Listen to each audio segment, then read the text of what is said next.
Da-da-da. May I readjust the. Hold up. It's not pulling the audio from the external device.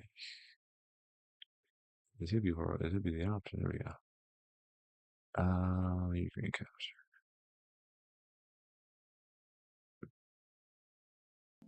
There we go. Now you're getting the music. Okay. How to make sure the music is working. So we got our lo-fi beats. We got a lo-fi beats. You guys have a good night tonight. I'm gonna be on here just painting, and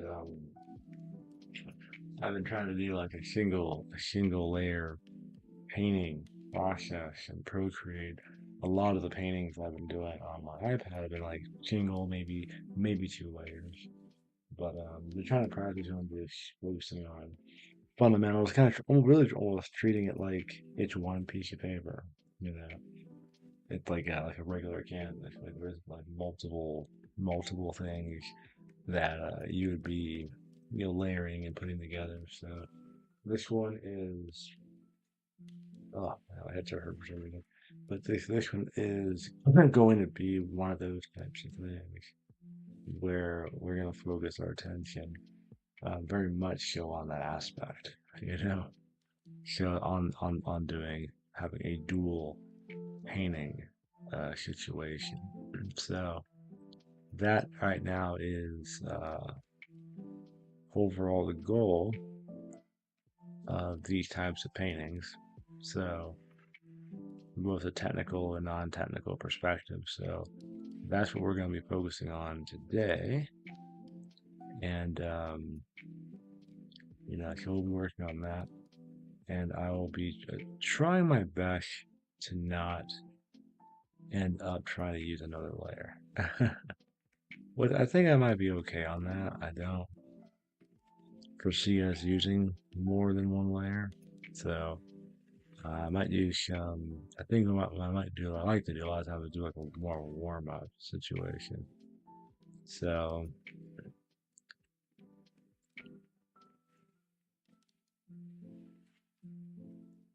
so that's gonna be probably a little more the goal of that.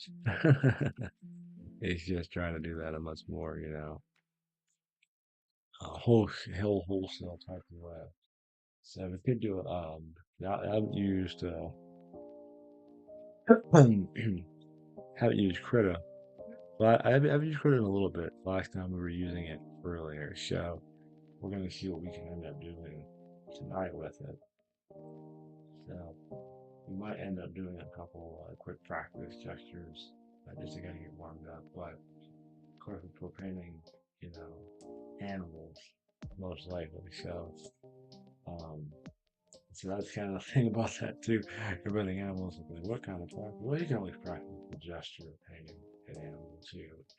Even though we're going to be using more of a shape-based method to actually draw, just like the ones I was looking at here. Yeah, you know, so we might end up, just kind of lightly. Just do this little super gesture with it.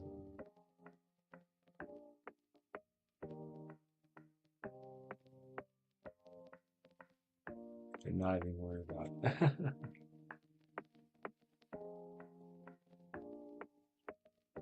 But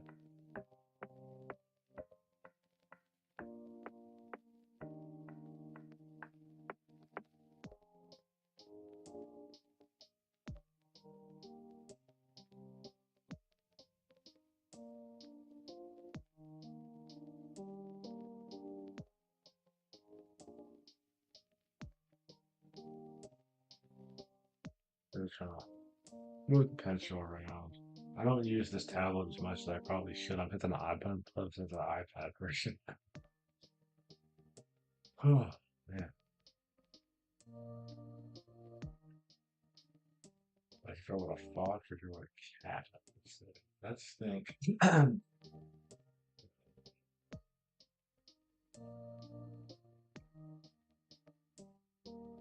Oops.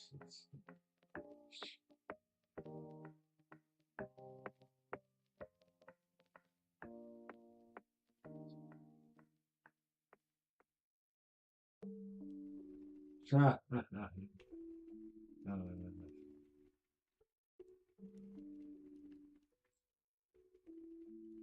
Not that I know that people are doing it.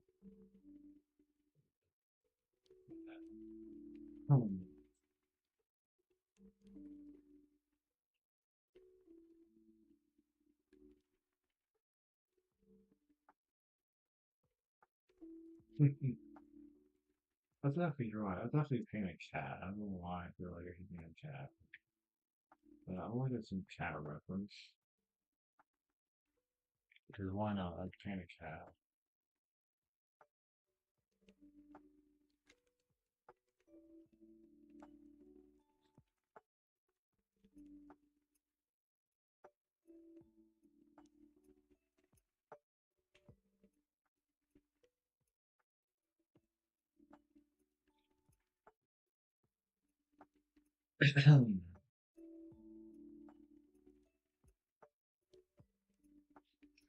It's funny trying to do a cat.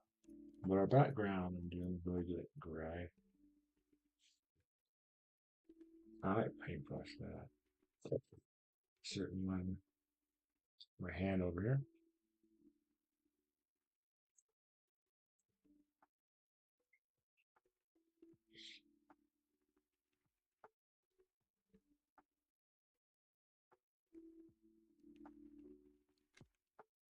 So,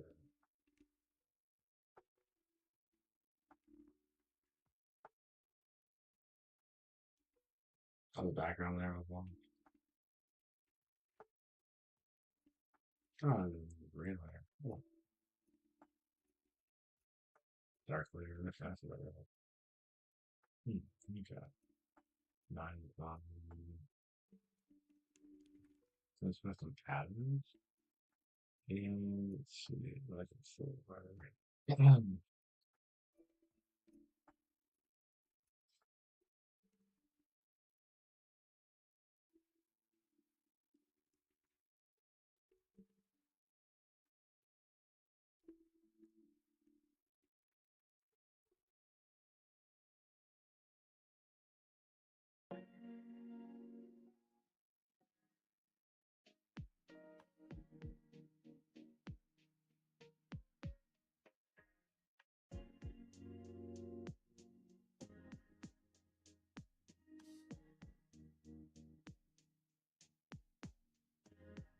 I could probably see what we'll end up doing.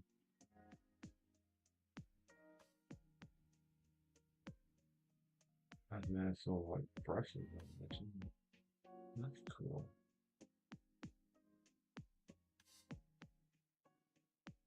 You know, I mean, I guess it'd be better. Well, I guess I'd be okay doing it on white. I mean, sure, if you could do it on white, you know, not like it's impossible to do that on white. That's just like the background in here. Yeah, it doesn't have to have what we call like a VFX. What's big painting suddenly?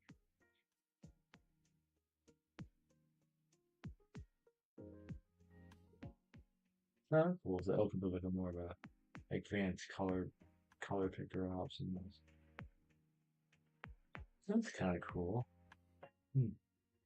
I was just debating if I wanted to do like gray on that or not. I'm not sure yet. I'm like still trying to figure out like if you want to do that or not.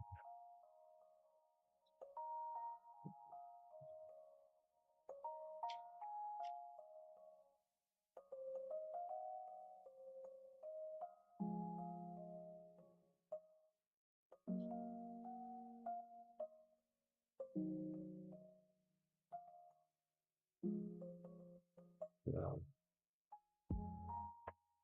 Like maybe we'll do that. Just flat white. Just paint a cat like that.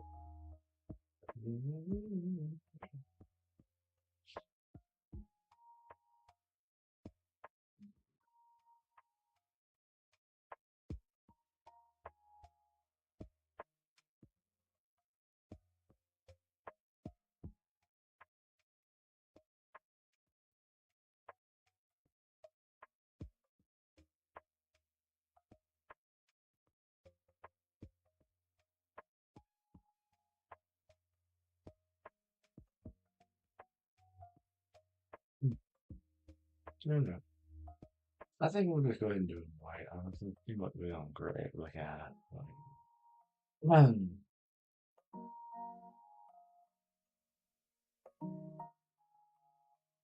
no, I can do it after the fact or later on.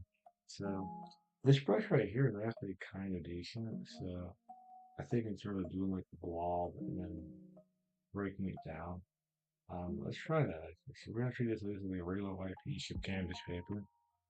Um,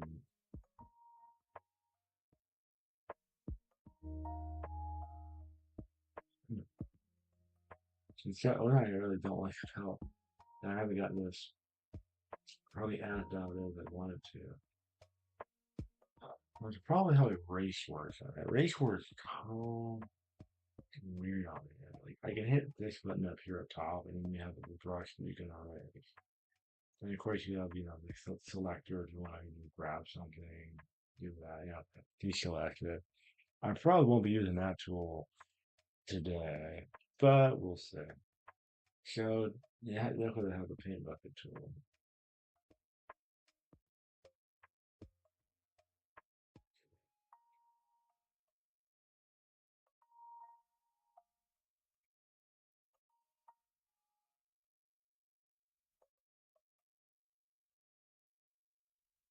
That's cool. Hmm.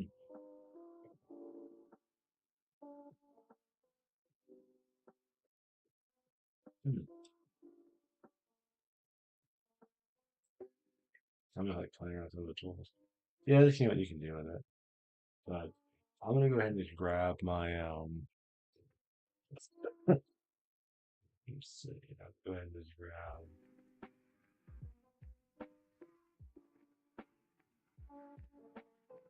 I'll grab a regular paintbrush. Let's just let's go a regular paintbrush and just paint cat.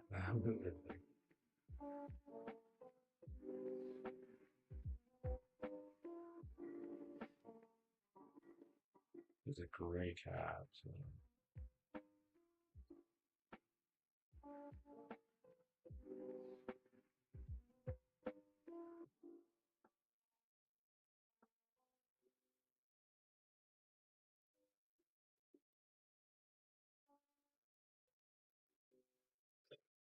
Ugh.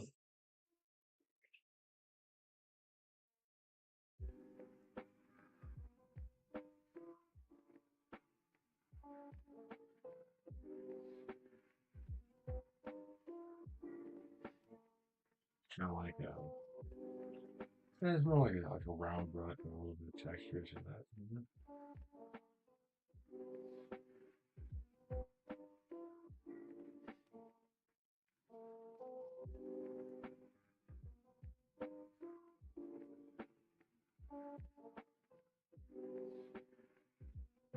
She has a head like a circle,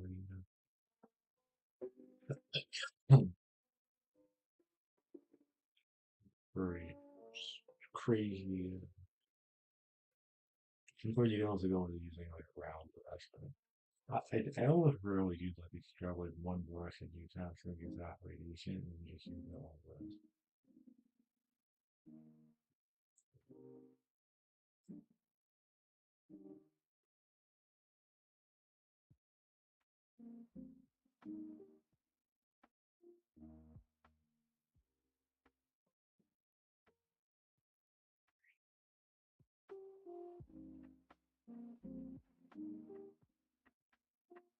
So like you see like the raw kind of shape of the cat. And it's like a rough approximation of a head. You know, like, well, the ghost is this right here. Of course, the cat has like, someone, some a body.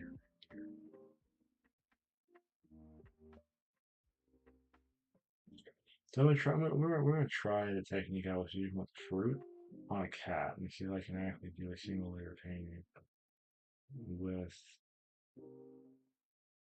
with the cat. So, this is not, we're not using the Jeff Watts school or like, a painting might look, or a drawing or painting might look good in every stage. I'm like,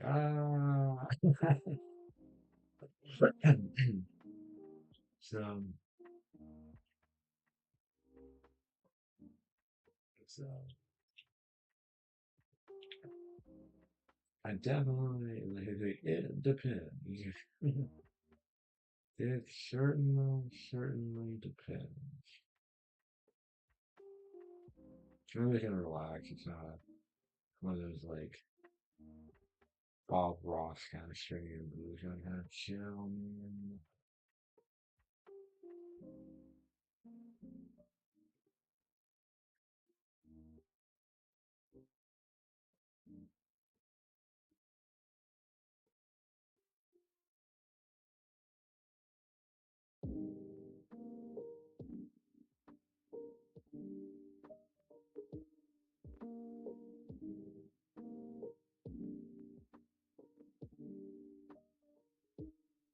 But half of this would be like you adding,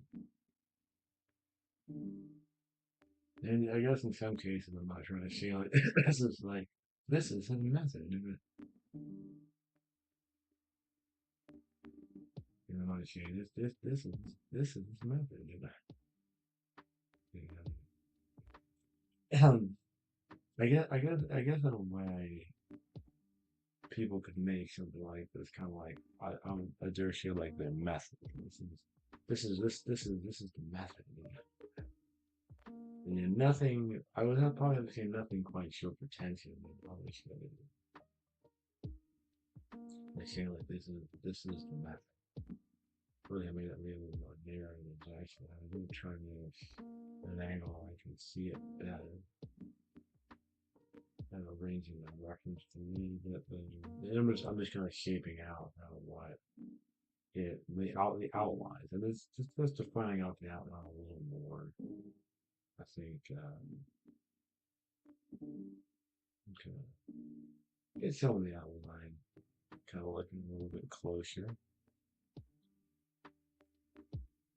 So I remember actually that's a treasure from Overwatch, and it's like you get in front of the thing, it's like I'm gonna paint a cat. I'm gonna paint a cat, like 'cause I feel like painting a cat. So, well, I've been drawing what fruit and now animals. So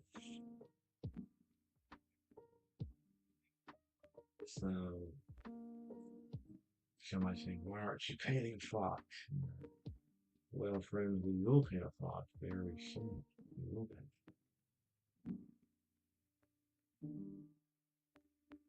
Yeah.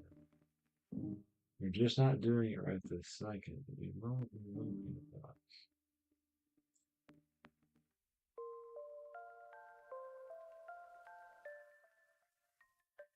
Yeah.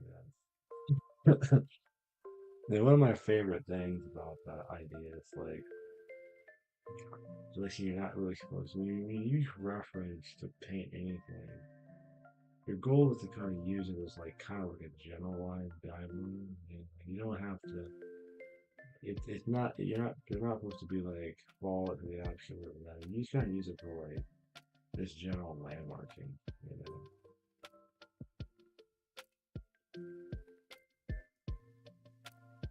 know, this general landmarking. You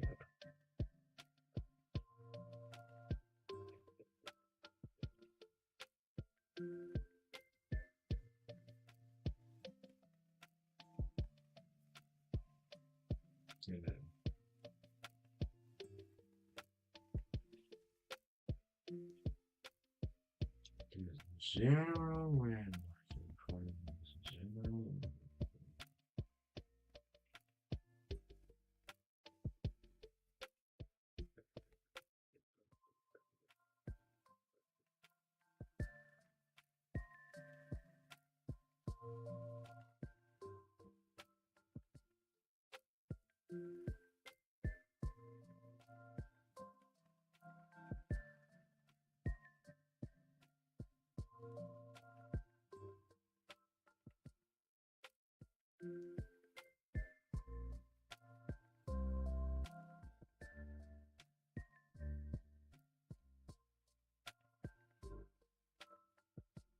Or the fact that I have less knowledge of the tools might help me out. You know, in a way, it might. This will be, I guess, a two-layer painting, kind of with a background on it after the fact. Probably like a maroon or gray or something. So, you know.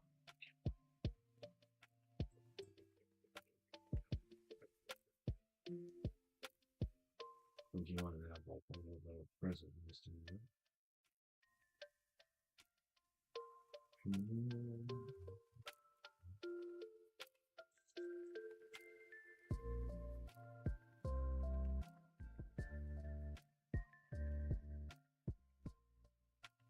I don't think I put that on there, did I? I did not.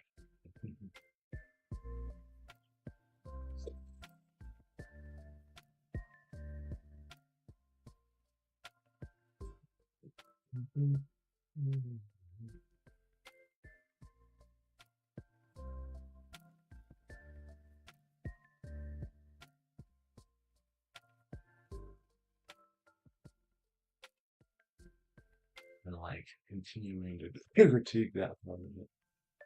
And obviously, you know, I'm gonna start probably doing something a little more, you know,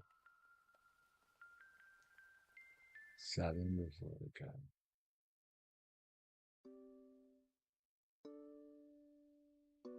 another color I see with this is like gray,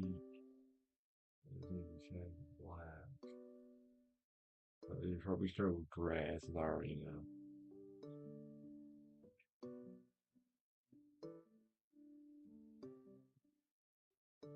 'Cause I even had like the emerald in the eye. You probably need to work on landmarks, but I didn't show that. I'm in silhouetting for like the last few minutes. But there's that big old, you know, everyone kind of needs to do the thing. Like a silhouette. And then the other things out.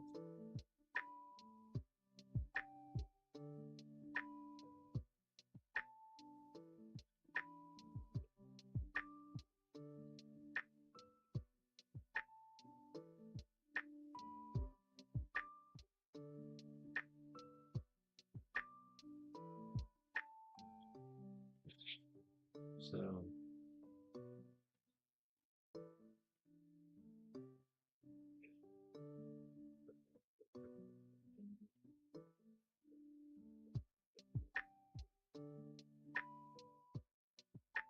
okay. I think the silhouette, the silhouette's not too bad. Probably see some landmarks a little bit. Look at those violet changes too.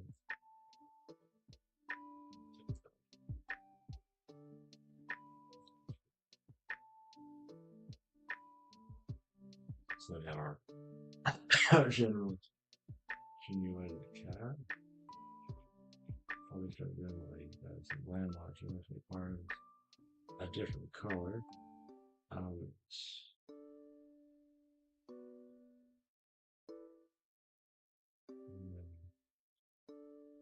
shoot.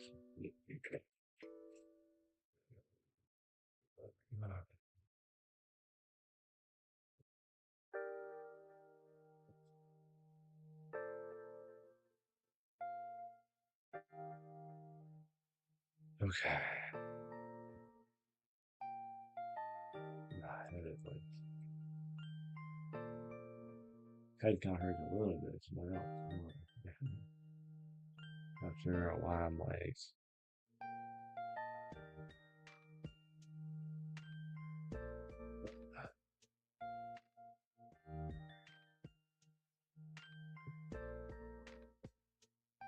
figure out why that is the thing.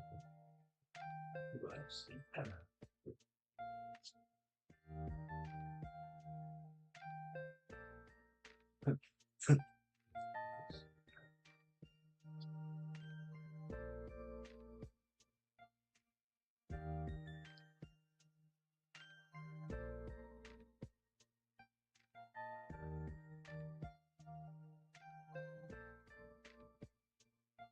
Hand feel.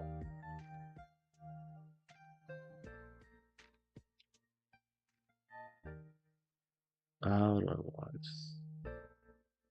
You want Apple Music?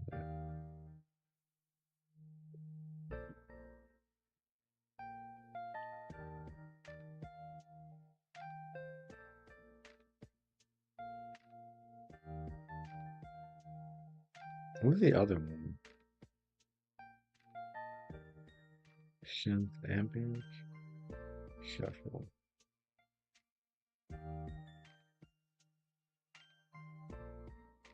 Yeah, buddy. I think like with the Apple AirPods, those like they have like some funny quality. Like you play music in them, but you don't have that tunnel ear. And then there's a lot of other headphones on.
Maybe for outline where the others might be.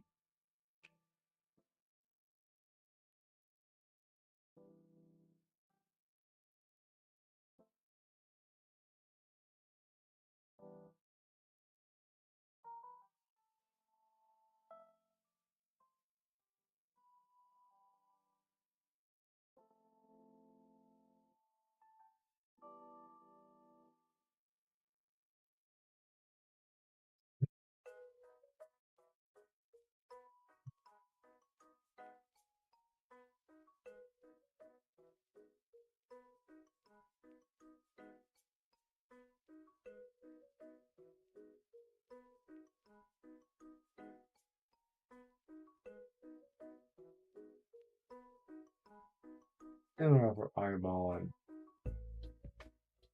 a dark emerald.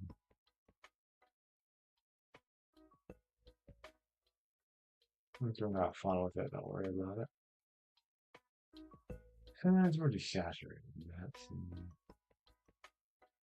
That's pretty close. But you always redo it, it was wrong. So that's way too green right there. That's way too green.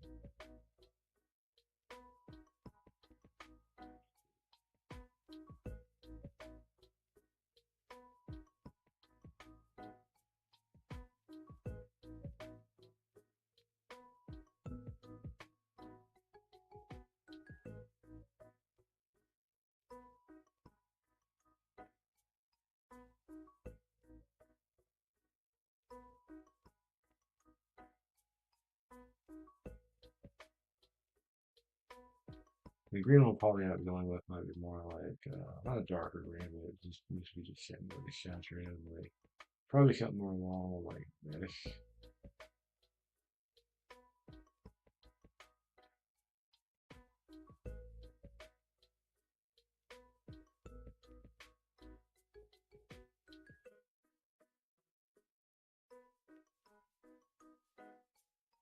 That's a bit closer.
figure out that.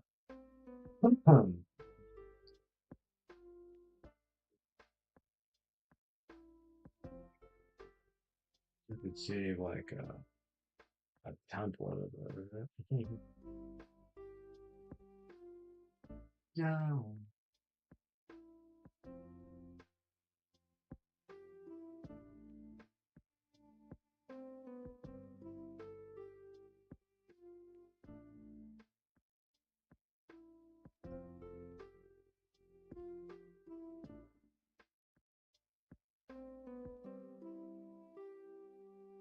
Not the shape I thought it'd be, honestly.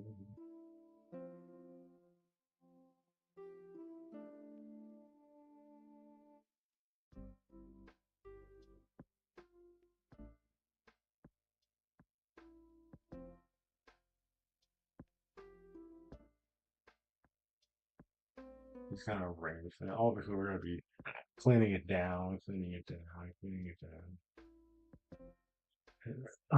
down. This is probably the part of the process where you don't need to be really gentle about it. Because to get all the information on the page.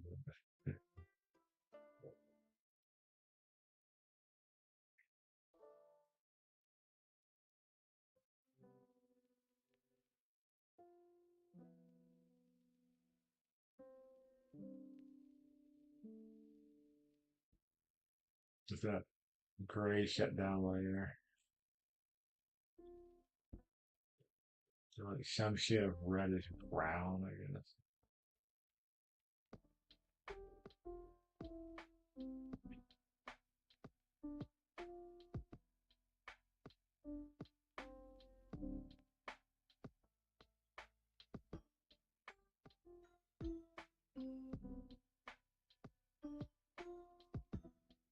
Really, it's just like the nose of the cat is brown, like it opposed to like the diamond shaped lettuce to diamond shaped brown nose. And actually, this is not even. It's definitely black or some derivative of black. Leave the face dialed in a little bit and we'll work our way back through it. Um,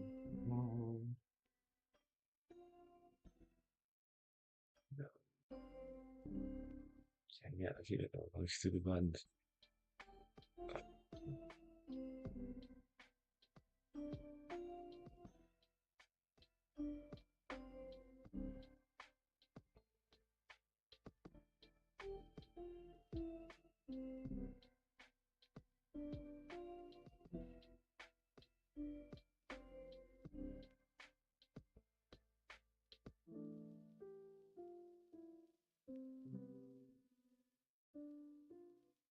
Um,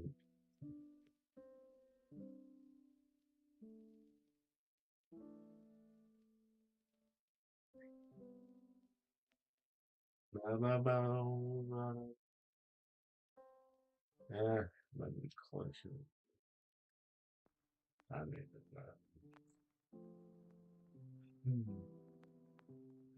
Pushing the rain.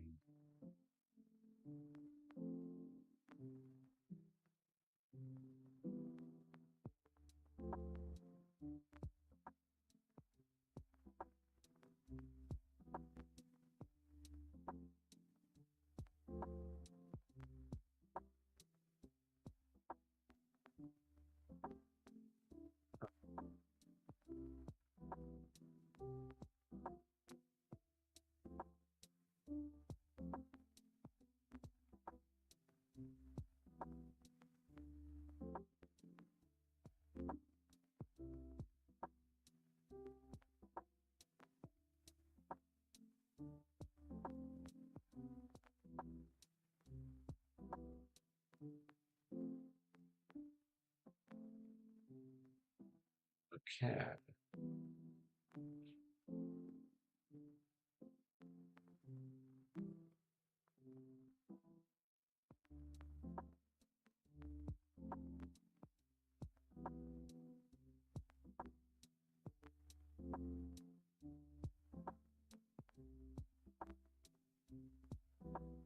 Uh, I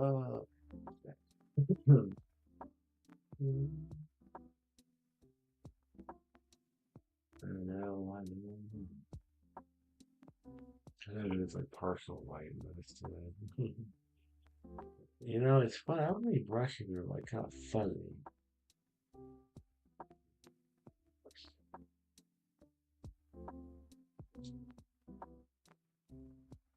Yeah, it's kind of a fuzzy tendency to it because you have to go like kind of white with it.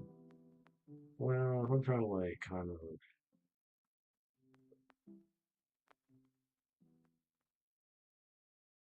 remember I have to kind of establish.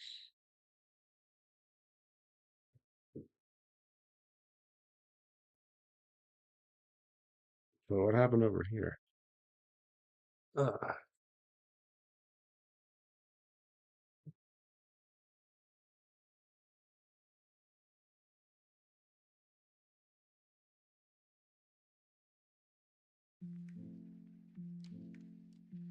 hmm.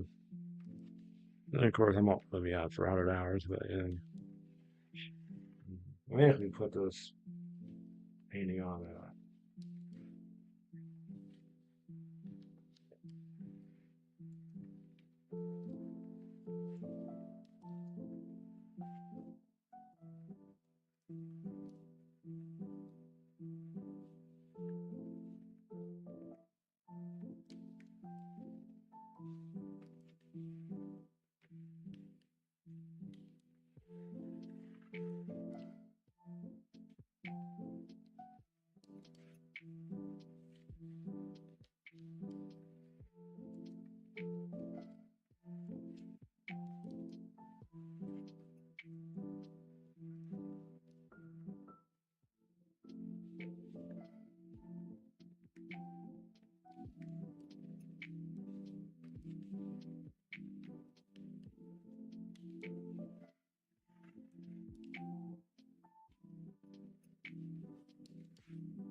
So let's go into brown. Like how we outline this out.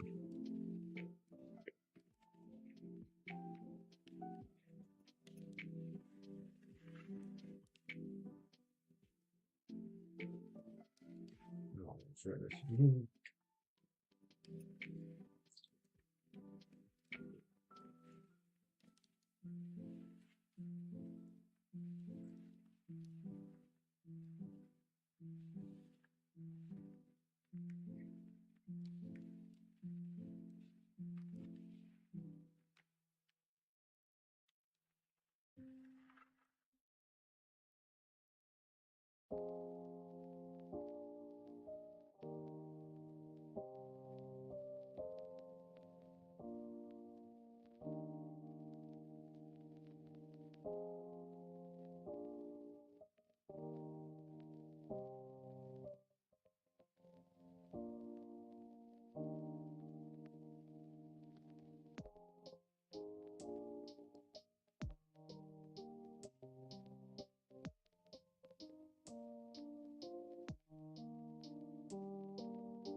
slightly. I don't have to kind of use another tool or brush that out. It's kind of fun when you do like a painting like this on here. It's like how funny how much of it like you got. There's like this. There is this. There is this.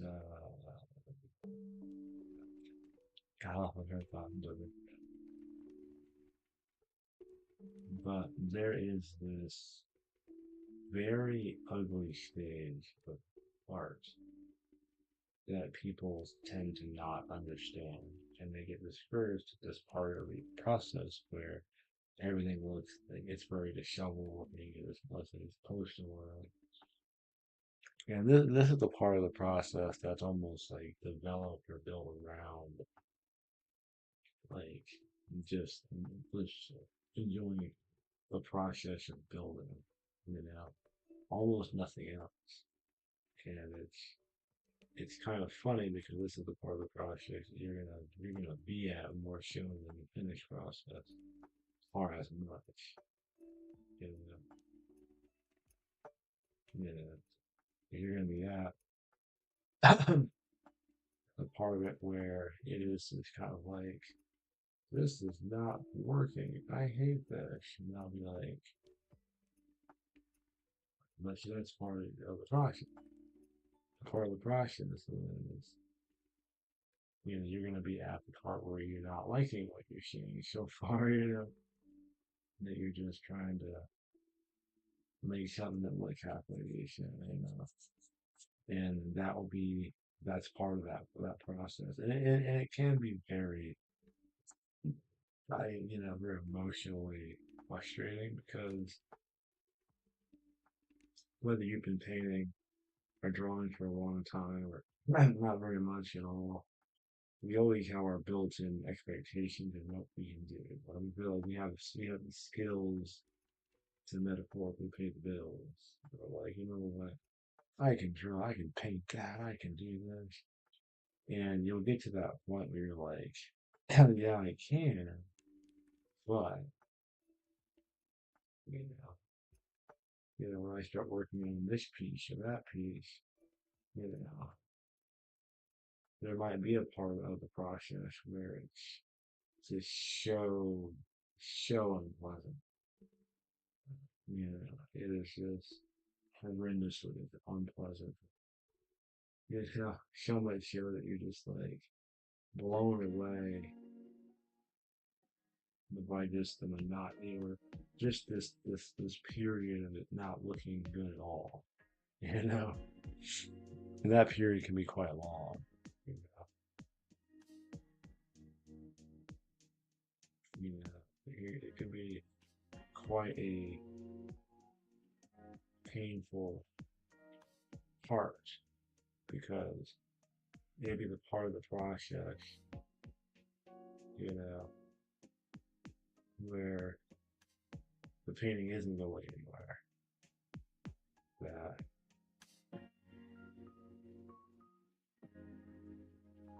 you feel like you haven't gotten better. And that is a legitimate part of that process, legitimate feeling in that process, where you are staring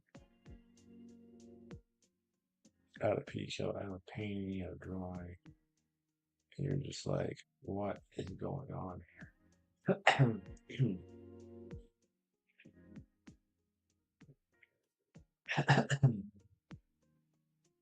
Where is, in many cases, where is my 300 hours or my 4,000 hours of practicing? Where is all the art book knowledge?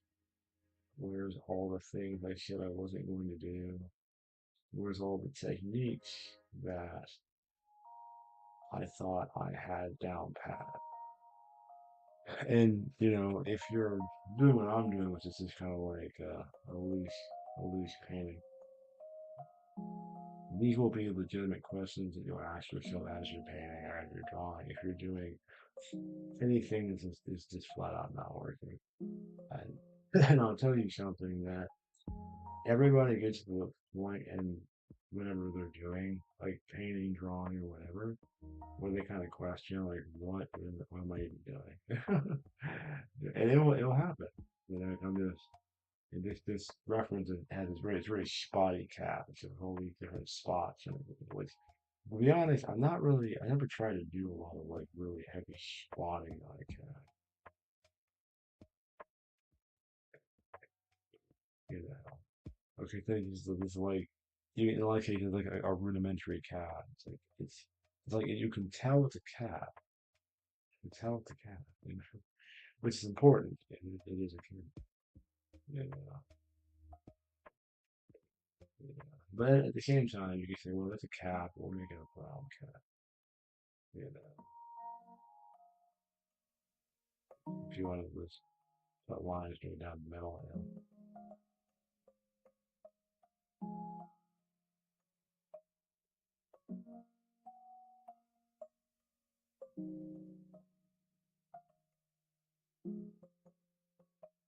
And the thing is too, we might say, you know what?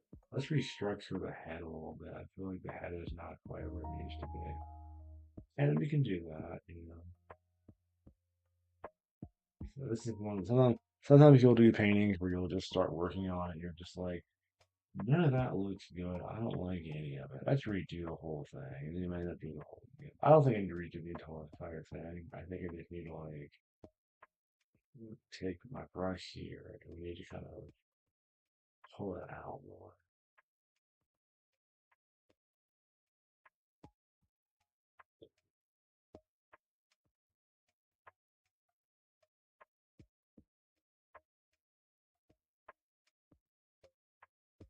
You don't have to do that more than anything else, really.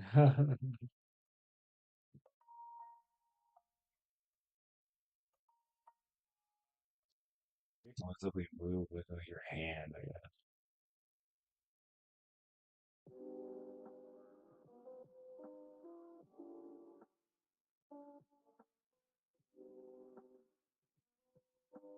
Sometimes I just need like a straight round brush. Yeah.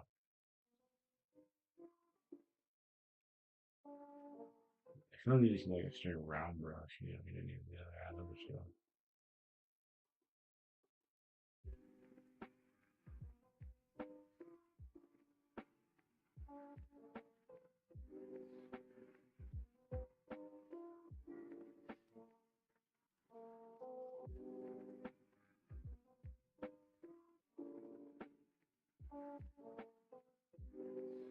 Not a straight round.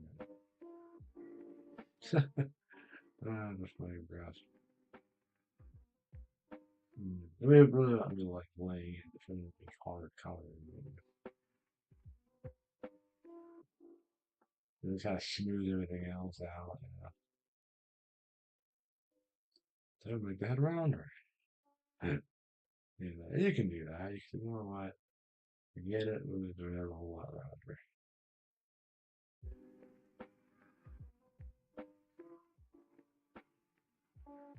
Just making the cab around her head now.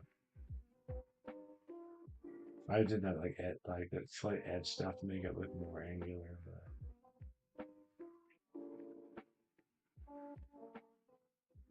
that.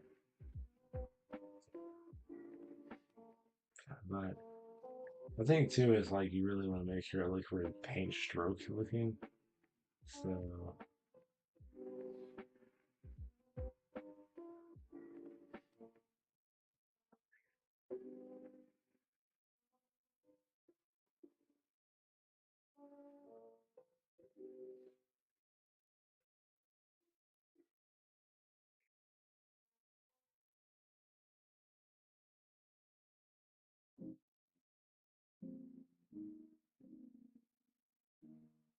you know. And this is probably because I really haven't painted with Krita before. It's like my first Krita painting. Procreate on paper, no big deal. I can do that. I can kind of make my way around it. Like, Krita, bro, is a whole different son of a gun.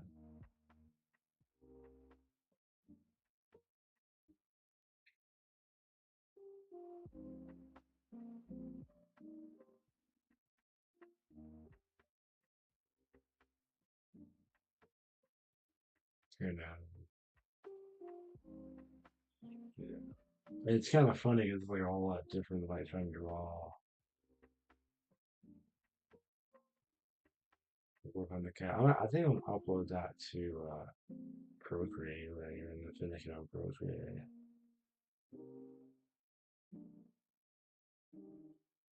Where is the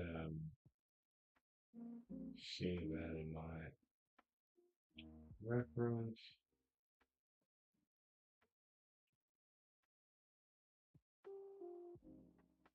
Oh, it's a good one too.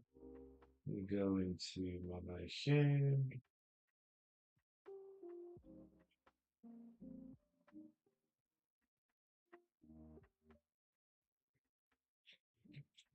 'Cause you kind of mess around with it.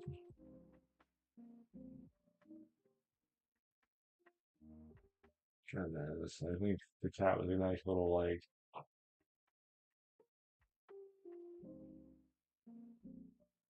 a 20-minute painting of an apple. 20 minutes and 50 seconds to be exact.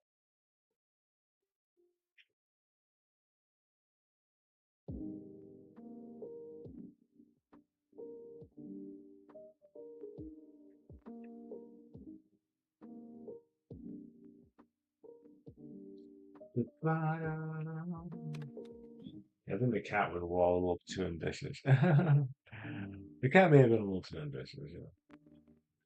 In truth. Well, I mean, not that I can't manage it, I just need that.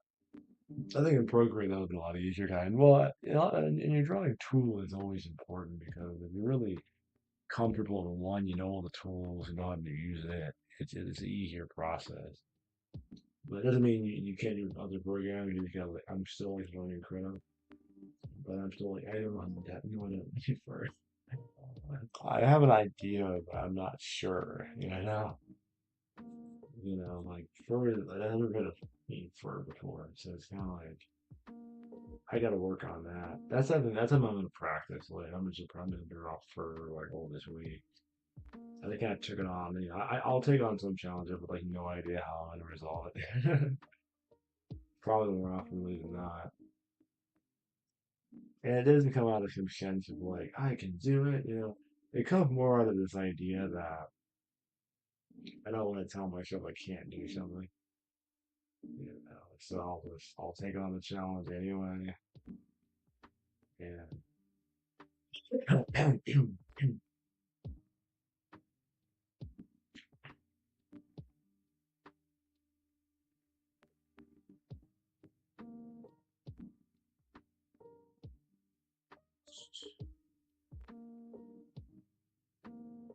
I'll cut that short a minute.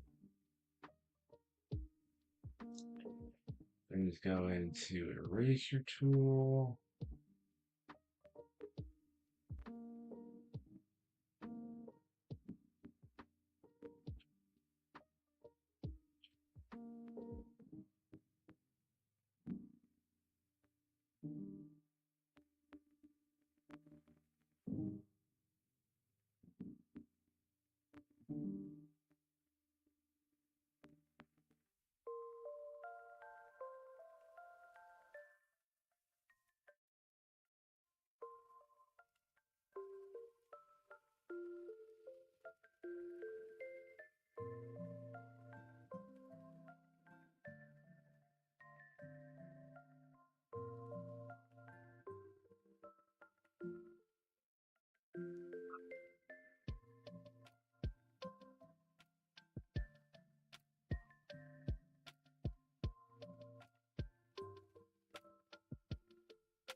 Always use blank color.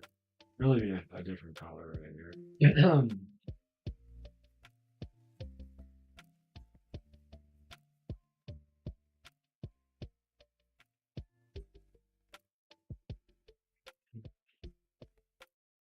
Da, da, da, da, da. Yeah, like custom like adjustment brush I did for like something on the other apple I painted. But here I don't think I know how to brush it is. I mean, I guess the best thing you could do would be just do an abstract apple. That would be, and that's like very abstract. There, it's like that's an apple. You know, well, it's probably easy to do abstract on here right now because I was on Procreate, and I've used Procreate so much, it's like almost it makes it harder for me to go to other programs now. Well, I have to learn more of the tools and how to make the brushes I need to do certain things. Or, I'm just playing around with like single layer painting without really knowing the brushes that not having the brushes I need to make it easier so I can make it, make it kind of pop a little bit. So I'm just like, but I guess on some degree it takes a little bit of courage to go online and paint really silly abstract things. Or,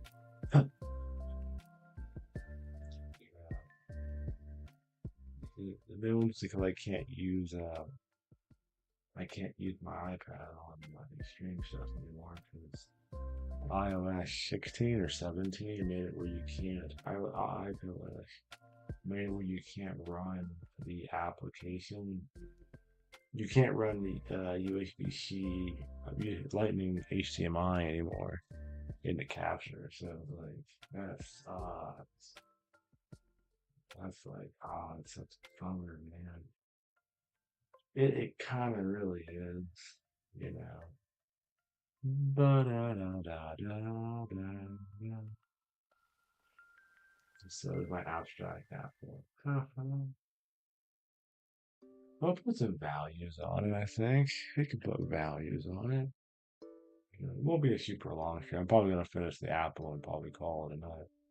But yeah, this is something you just mess around with Krita, you know. I think I'm gonna redo the cat I was working on. I might work on that tonight. I have another painting I'm working on too that's on my iPad, and I'm thinking about buying a iPad Pro with HDMI video. I should be able to start using that again on here. I love my XP tablet. It's super cool, but I really need to practice and get my brushes imported from Procreate that I can make over into other programs so I can more easily kind of get comfortable and get going. Right now, I'm just kind of I'm not quite skillful enough at this current time to do that with just any brush. So, and that's something I'm gonna have to practice and get better at.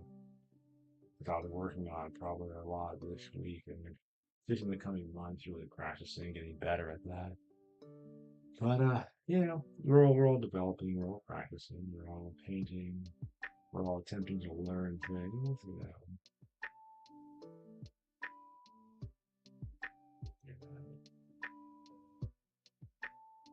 And then I had the other brush to show it. So I wrote that right there. And you're like, I want. So not like really big enough, but yeah, it's kind of big enough. You can say, put some yellow right there. Yeah, most of the painting on my iPad are like a lot longer than the so like,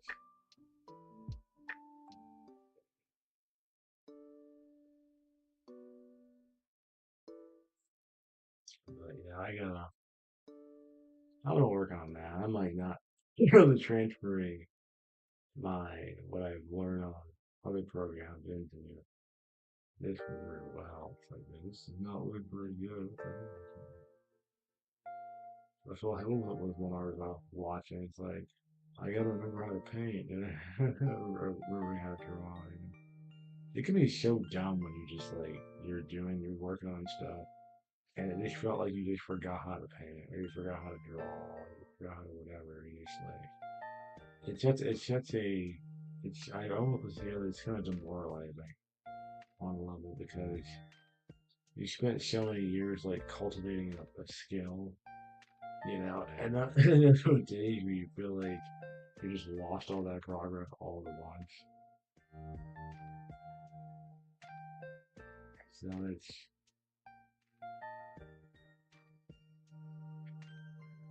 it can feel a little demoralizing. But you know what? The main thing is that you get back on that horse and tell yourself, you know what? You know, we didn't lose it. We just like left it at home. Because it's never really lost. I think what it is just we just kind of sometimes we just kind of don't have it that day, and that happens sometimes. You don't have you don't quite feel the magic, you know. But the reality is, the magic will come back. It comes back.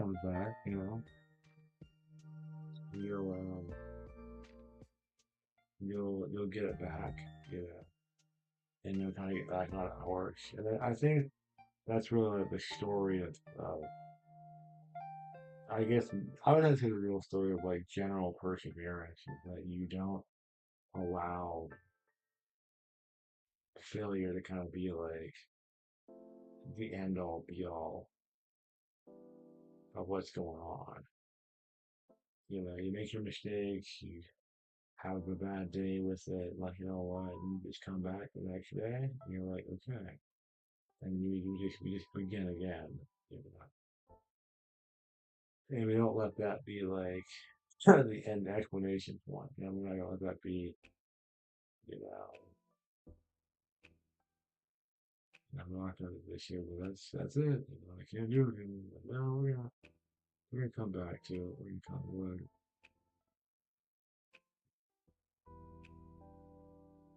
We're gonna be even better and even more together about it. And we're not gonna allow ourselves to feel like we can't do it. So, you know, because it can sometimes feel like it can sometimes feel like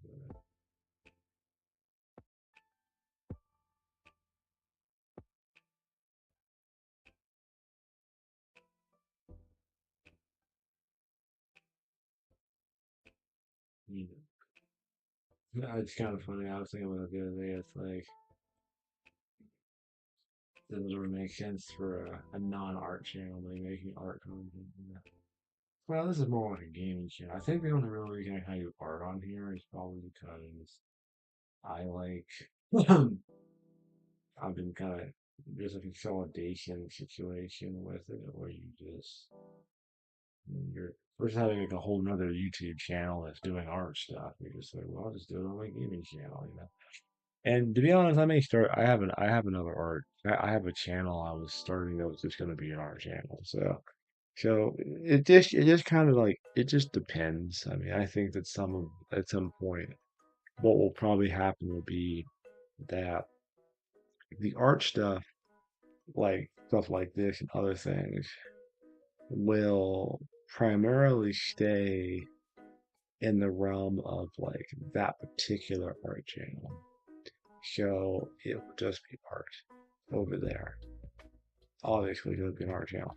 But I think that when it comes to like video game art, manga art that I developed and work on those things, that might be something that's like over here with all the other gaming and let's play stuff so I wanted to kind of angle it more towards like gaming art, video game art, like over here, you know, like all that stuff is like it's over here, and then like my other art stuff, it's much more like fine arts, like just it will be gesture drawing or life studies or drawing anatomy or drawing animals. I guess something that's more considered like a film animation or something that might be a more like educational is over there. So that's something I've been thinking about for a little while.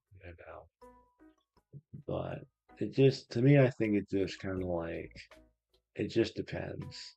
It just depends if that makes sense, I guess. And it just depends if, you know, I feel like I'm working on finding niches or finding a vibe with this channel. Which I mean, like I said in other streams, I'm gonna put all of the channels I'm working on that I'm consistently making content for again in the featured channels. So all of the channels will be see one, two, it'll be like probably three, probably four channels total, including this one, that you're gonna see on that page on the featured channels. All those channels on there are all me. Tech, anime, a dedicated art channel maybe, and another channel for photography probably. All those channels will be like on the featured. So we'll have really it's kind of like creating like a multi-channel network about around yourself, I guess. Yeah. So that will probably be something that you will start seeing next year. Um, because I have to kind of get preparations for all those. So you'll see like just all those, just all of them. So it'll be like 2014, 2014 would be because like right now it's like kind of like I think between the end of November, December, all that's like kind of the production crunch of all of those channels. You almost have to make so much content for them that they're able to you could do managing that many channels, like I was mentioning before, it's like I know there's other streams, but you have to like, are you gonna make like not YouTube stuff, or are you gonna make um like more videos with so about? And that's kind of part of what I was talking about is that with that many channels, you kind of have to because you don't have the ability to like do that many channels without doing some like some consolidation and stuff. Yeah, that's a lot of channels. That's a lot of videos that have to go on multiple places. So it doesn't make any sense, nor it's not sustainable if I'm trying to do that. If I'm trying to do it like every channel has to have hardline dedicated videos. Every channel has to have like I don't think I can maintain that like that. You know. So sometimes you have to like find a method that is a little bit easier for you to overall maintain your data. Because I think that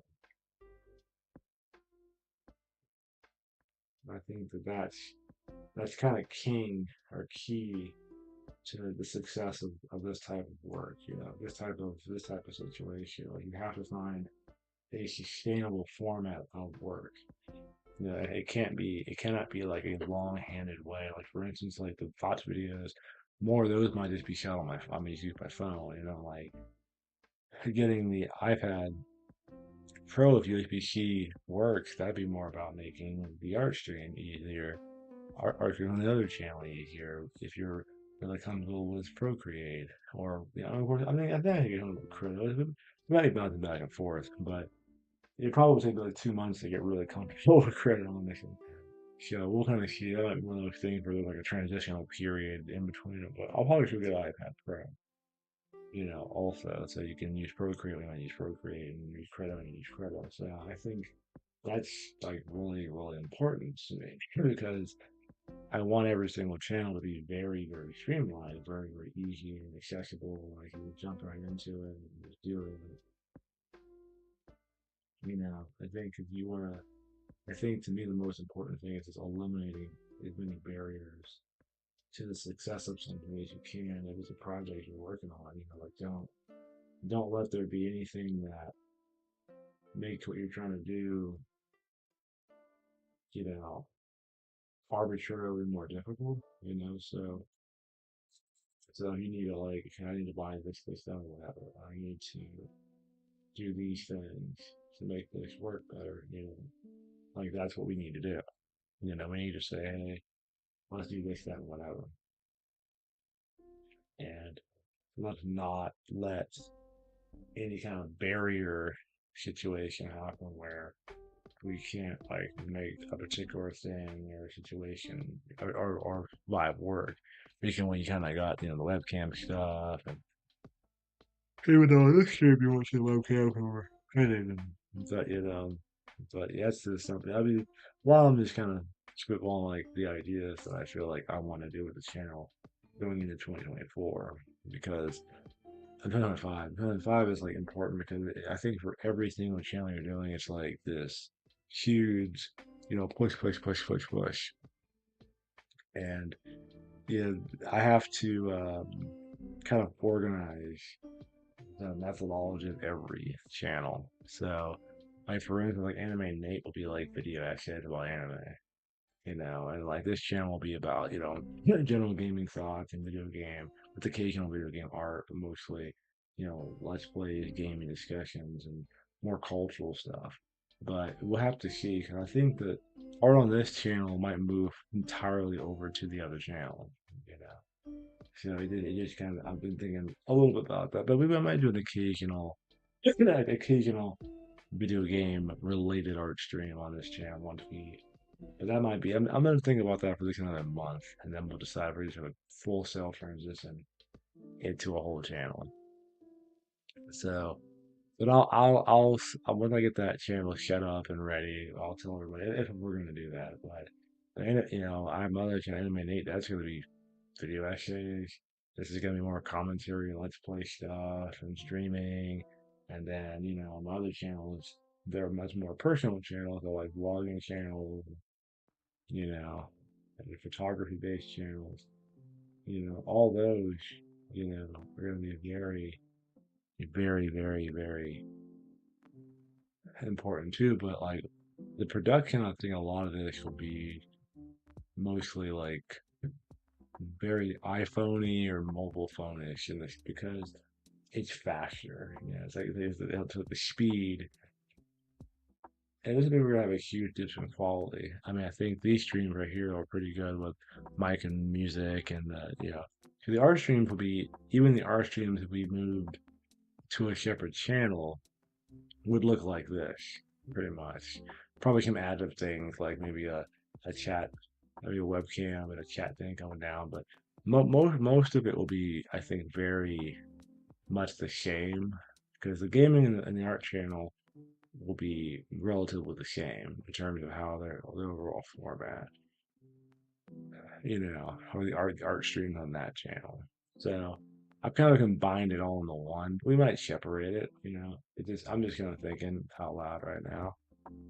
As I talk out, one thing I like about live streaming, whether or not anybody's watching or listening, you're kind of just projecting your thoughts into the universe. And I've always looked at the net kind of like this open space of expansive both substance and absolute nothingness in this life because if you are live streaming or just posting a video, and to me, it's like there's a triumph even if no one watches the video. There's a triumph even if nobody's listening or commenting on the live stream because you're doing the thing. You're putting yourself out there, whether it's your art, whether it's um, your personal creations, your whatever your medium is, or you're just playing a game, hanging out, whatever. There's a projection aspect to the whole process, and that's what's always filled me with a lot of I wouldn't say a lot of hope, but it's always filled me with a lot of a lot of like I'm doing the thing, like I'm doing the thing, guys. I'm doing the thing. And I had no real issue with just doing the thing. And it's just doing the thing, you know. So I mean, I've been on YouTube on and off for so many years. It's kind of funny because you'll kind of think, well, maybe it's time to close up shop, because I've stopped and started a lot. Probably over the last year, I've been posting a lot of videos. There'll be live stream videos, whether it be let's play stuff, and we have various levels of success in whatever we do. But I think the most important thing is just keep on going.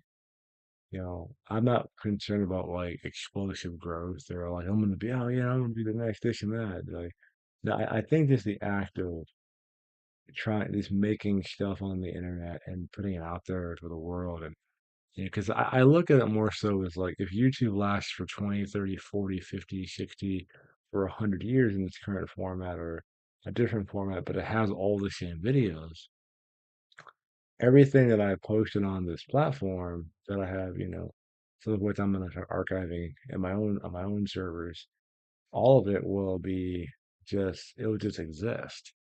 It'll just exist out there in the universe, forever. If the net turns into some sentient universal concept of everything, then it will be,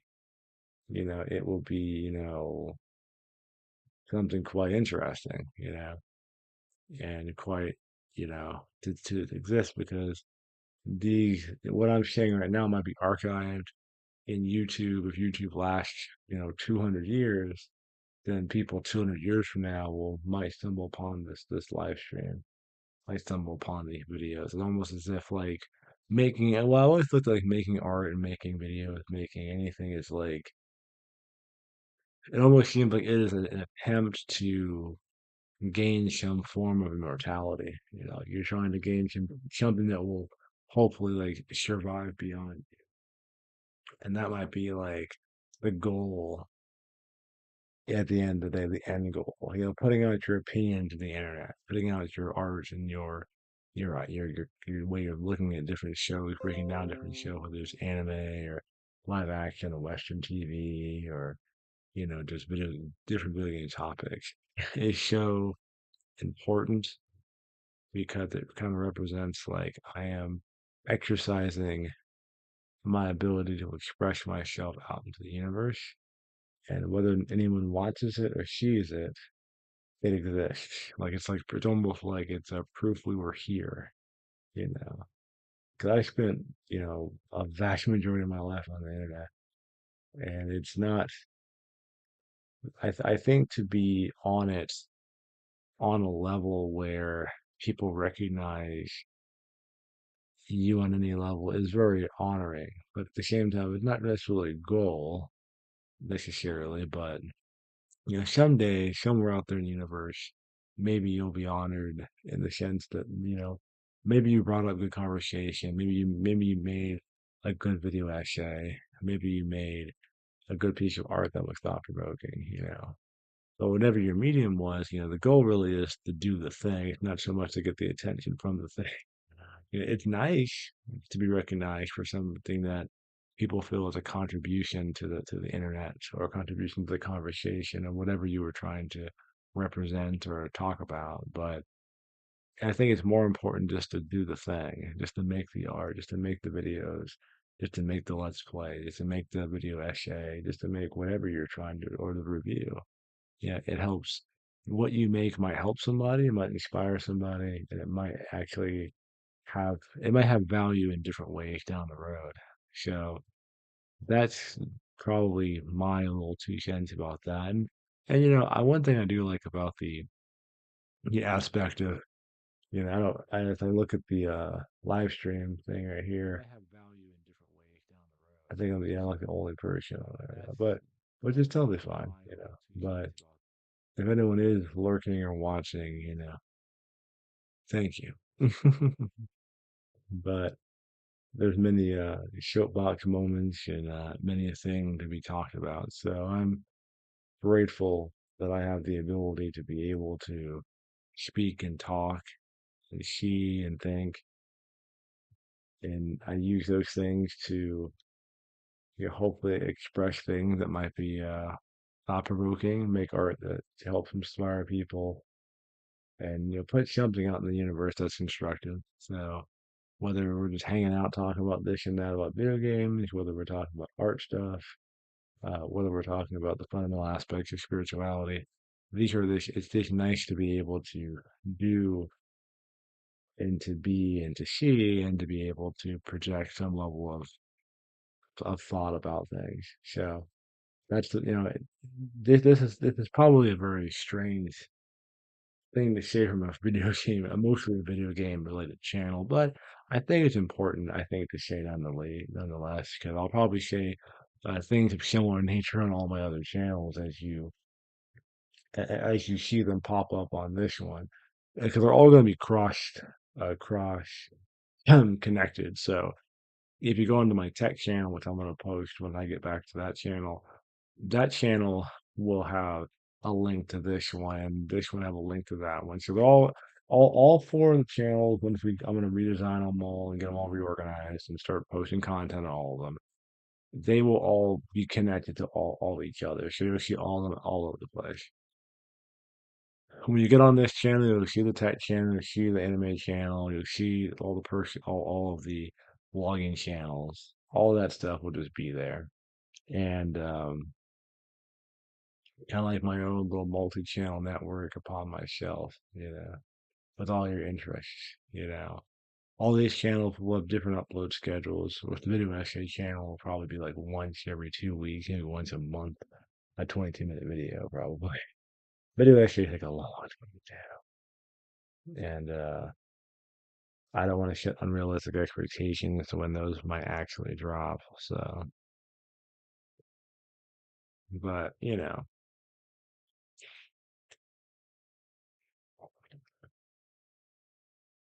but yeah, we just set off the end of that part of that. So it's my little speech moments. I got home practice drawing a fur. Could have fur drawing did not work out. So it certainly did not. So I may cut this one a little short tonight because I have a big event happening tomorrow.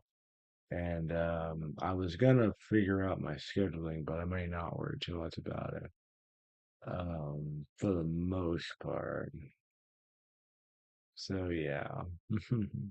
I know it seems like for a Saturday stream, it's really short, like only like an hour and 40 minutes, it's an hour and a half.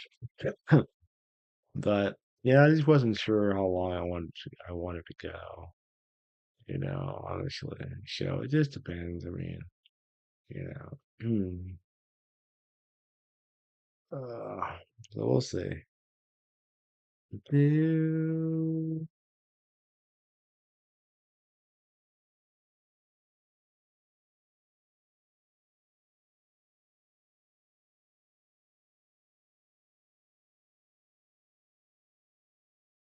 Let me go over. I think we'll play a little bit of Final Fantasy before we go.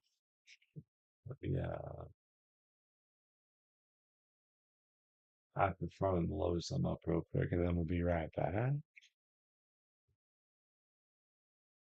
It's kind of like, I mean, we'll probably, it won't be as long of a stream as we normally like to do.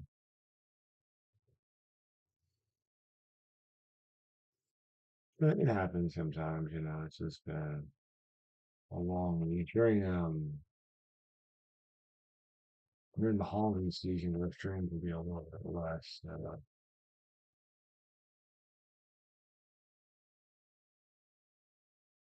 You know,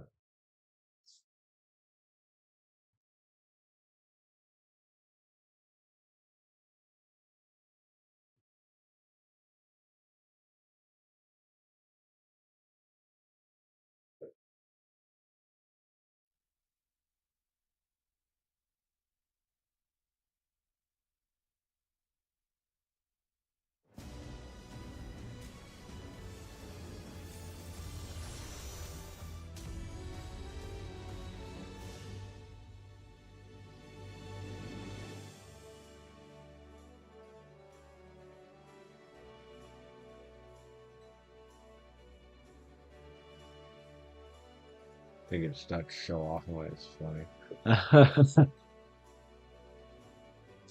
But I'll be right back.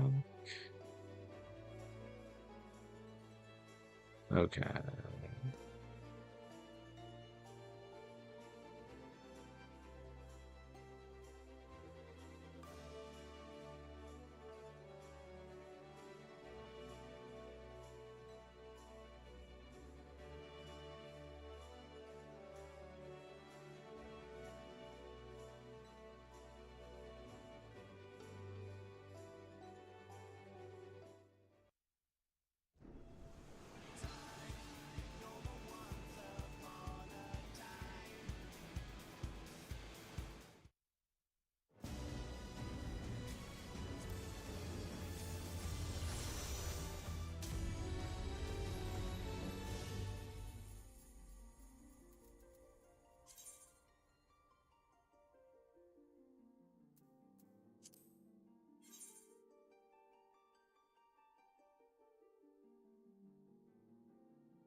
Da-da. Oh, 14.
Vision markings.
Steady now. I've brought you medicine. Drink.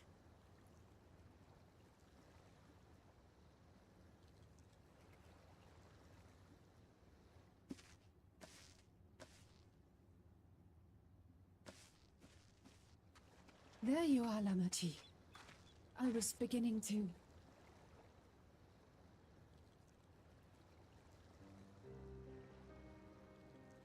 Come on. Come on. Take it. Please. Lamachi. Lamachi!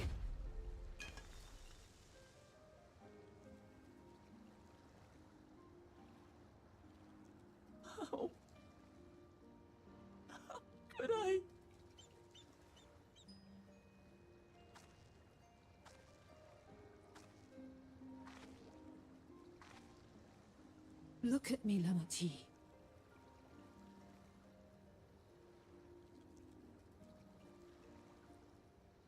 You need rest. You and her both. I will tend this soul.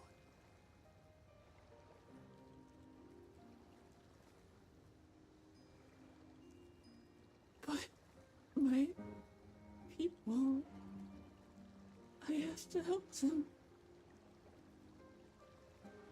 The Landsguard have matters well in hand. Trust in them.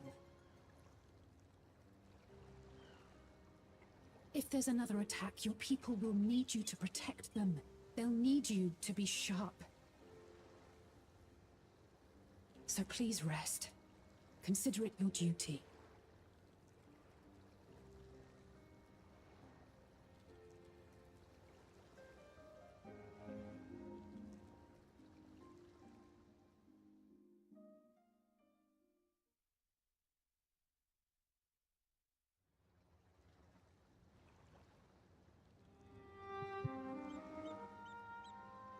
I stood before them all.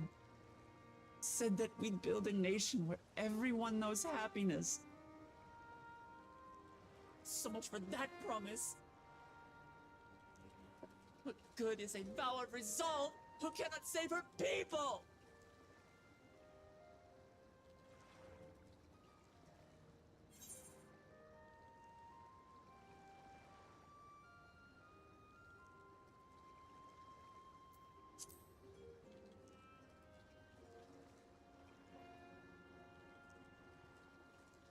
You'll stick with me.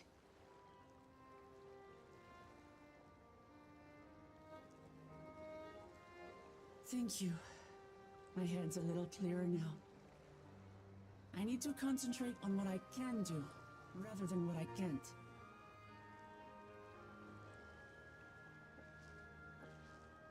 We've dealt with unfriendly factions before. From Yokwista longing for conquest, to adherents of blessed siblings, people who are unwilling to listen.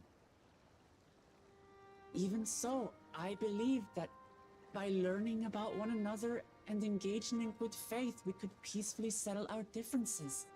And we did. But my brother is different.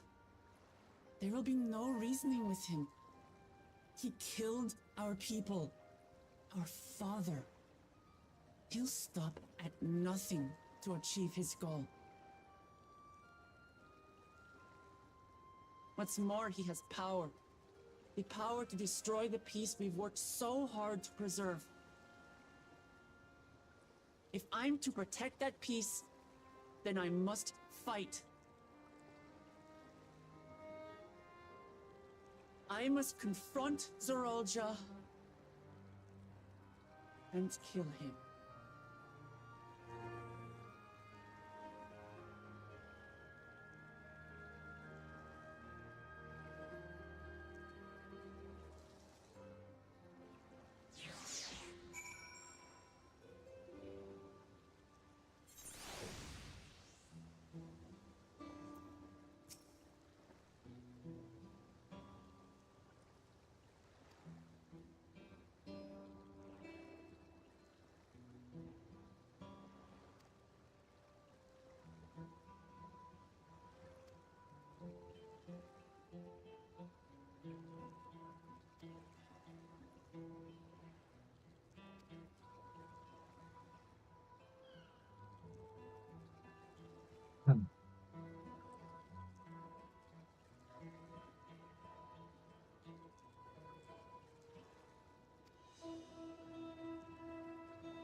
Let's go to.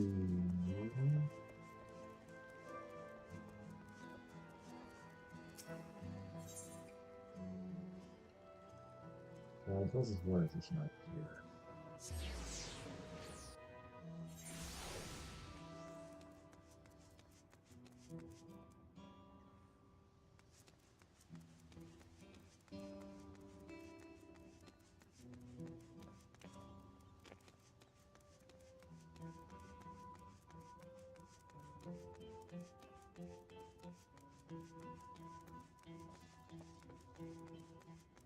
What one's used?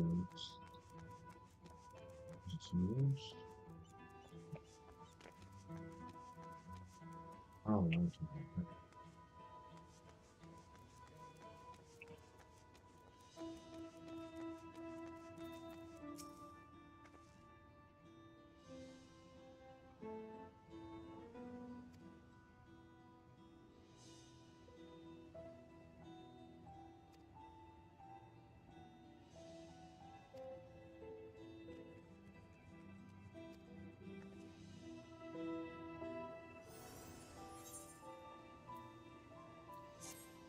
Oh, God. Oh, yeah, after I do this.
Charlie Perch.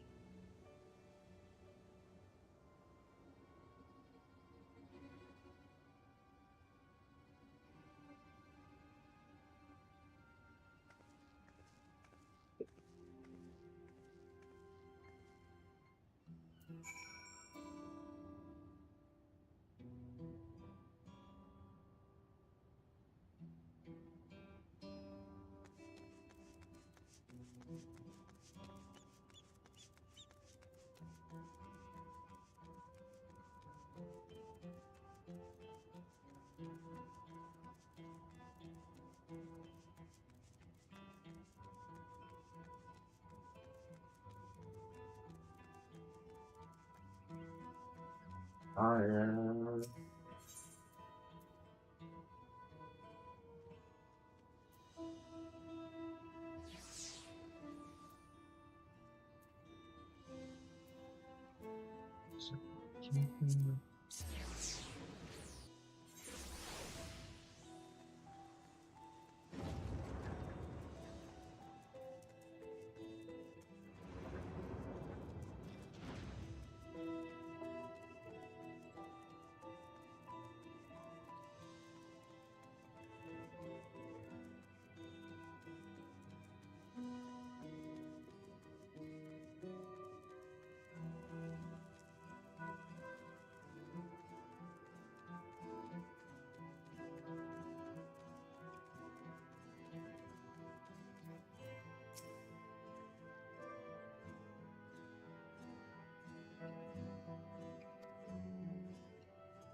Thank you for coming, everyone.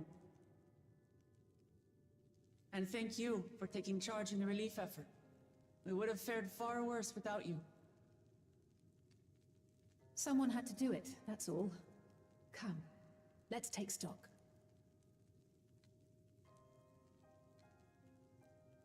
In terms of casualties, at least 50 died in the attack. And many times that number are wounded. All available healers are seen to their care. Structural damage at least is limited, so essential business can be conducted without issue. That said, the people are understandably shaken. We must assuage their fears and begin working to restore things to normal as quickly as possible. Now, the most confounding mystery remains our enemy. And their mechanical soldiers created with technology that surpasses anything I've ever seen. What is their nature? And how did Zoralja manage to bring them under his command? Such things remain unknown. They emerged from the dome encasing Yasolani. We're quite certain of that much. Speaking of the dome, we have some theories, I'm told.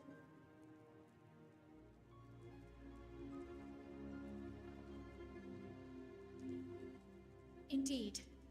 I would like to call upon some helpers to join the discussion. May I invite them here? By all means.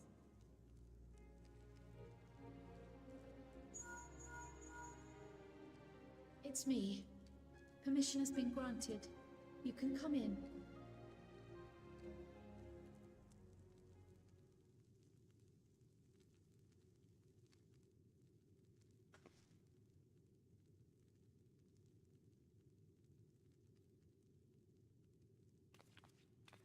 Greetings, everyone.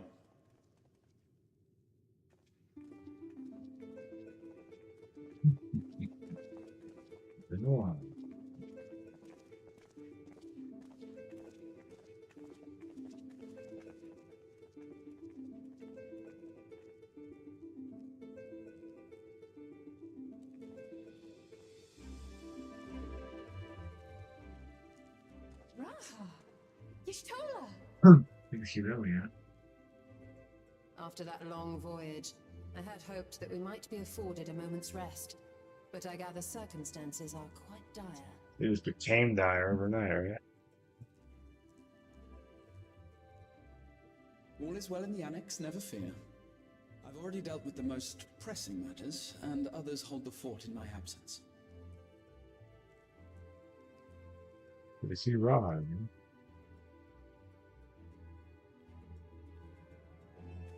Following the changing of Dawn servants, Gulul Jar Jar spoke about the Golden City to his two successors.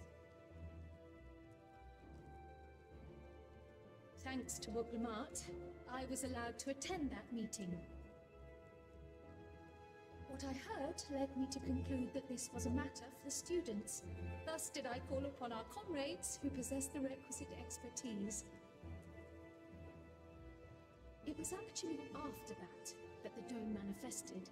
But, based on what we know, I have reason to believe that it is connected to the Golden City. While we're eager to help, we have limited familiarity with the situation. Might we trouble you to explain from the beginning?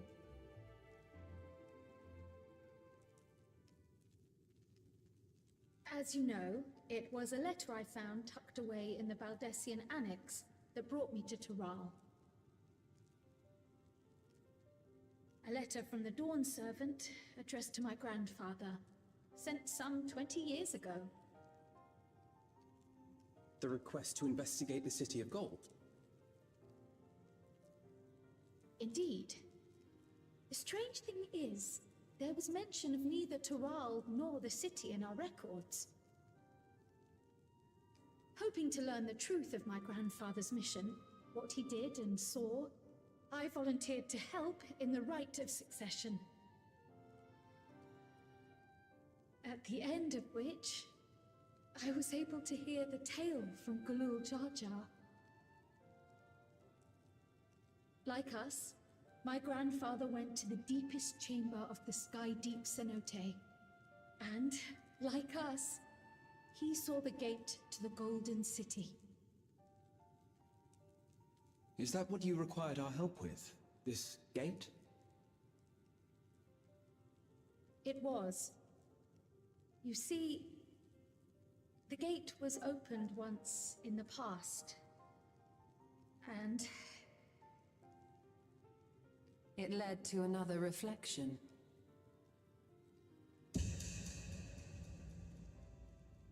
That was too good for a guess. Which question was that? A fortune? I can take the story from here. Considering my part in these affairs, I reckon maybe I'm best equipped to speak on the matter. I was there too, you see. In those ruins, together with Galuf and Galul Jar Jar. And what I saw that day, I'll never forget.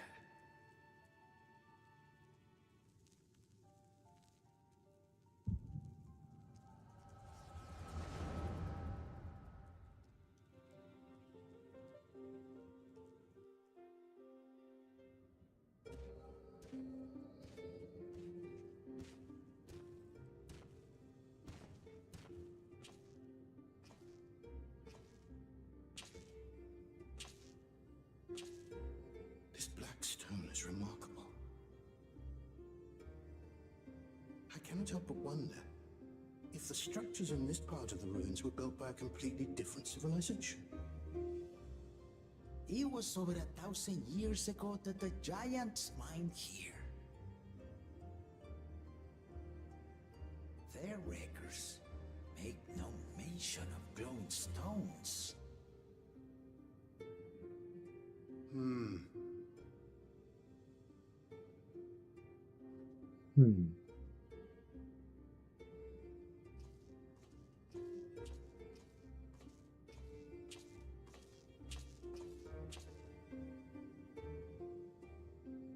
It harbors high concentrations of ether, and on the surface are what appear to be arcane patterns. They aren't Alakan, or Mahi, or Nemian. If anything, they put me in mind of the calculations of the South Sea Islanders, but even then...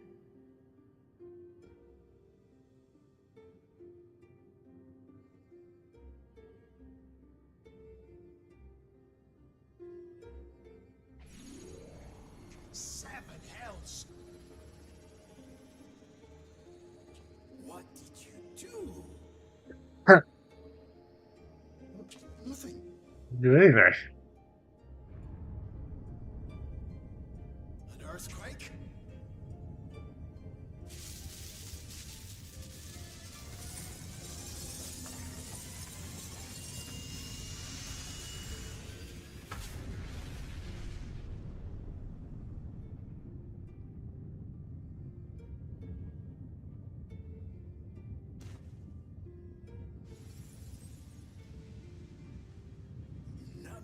that's ever happened before. A void gate? Hey, this is different.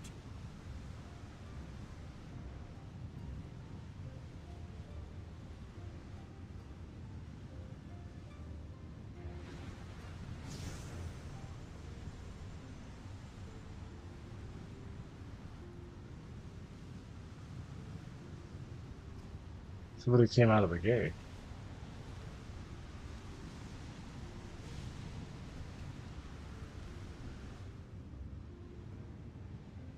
He came from another dimension.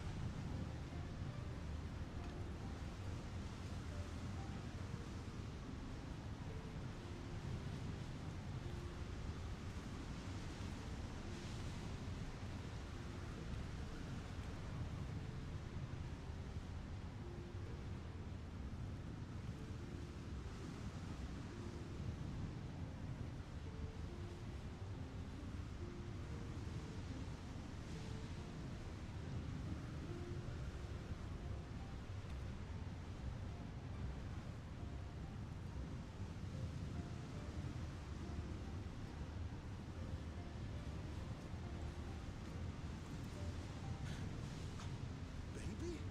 Now hold on. Why would you?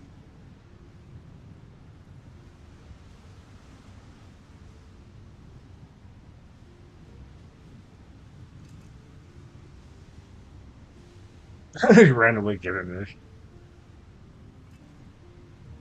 Now what's this? What is this? Who are you? I don't know the one asking the real questions. Good.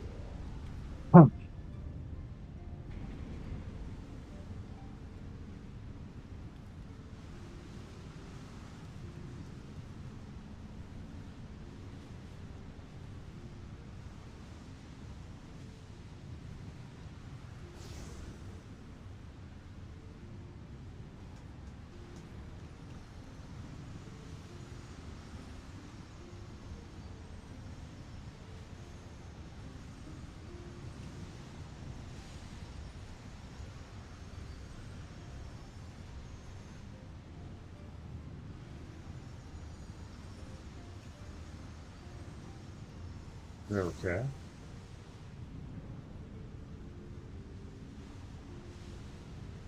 You're left. That's what happened.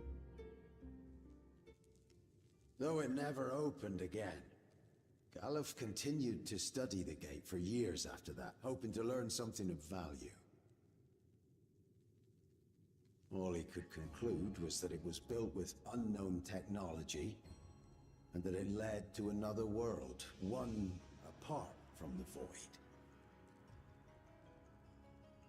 We'd assumed the ruins themselves were the Golden City, only to discover that the real prize actually lay beyond the gate, and beyond our reach.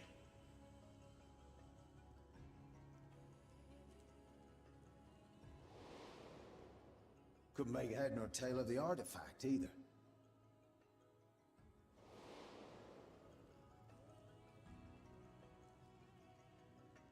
As it had similar properties to the black stone in the ruins, we were convinced it was important, so Galul Jaja took it to the palace for safekeeping.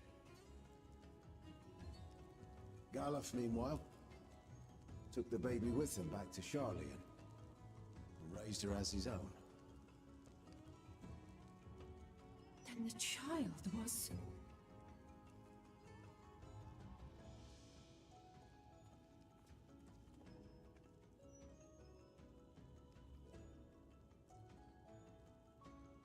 The earring inside the letter to my grandfather. It was apparently found amongst my swaddling clothes. See from another If world. this is true, then it means that you hail from another reflection. So it would seem. I still struggle to take it all in myself. Looking back, Grandfather was always quick to seek distractions whenever I broached the subject. But never would I have guessed anything like this. He knew quite how to phrase that. But enough about me. We have more pressing matters. The forces that assailed Tuliyollon. You suspect they are somehow connected to the Golden City? Thinking back on it, the soldiers looked like they could have been made from the same black stone. And leading them was Zeralja. His involvement also lends weight to the theory.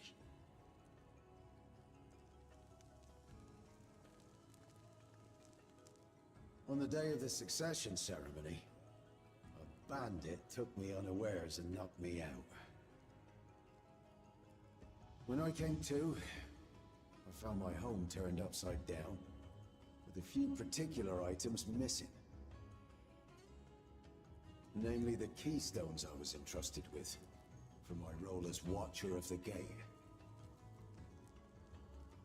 The bandit? You believe that it was...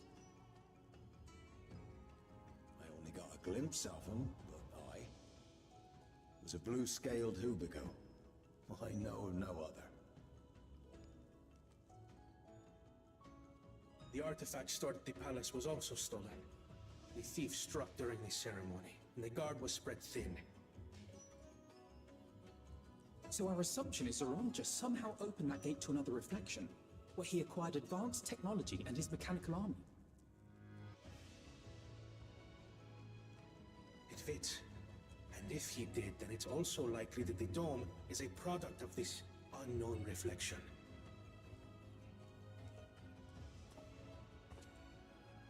Hold on. We've been going on and on about the reflections, but what of my home? What's become of it?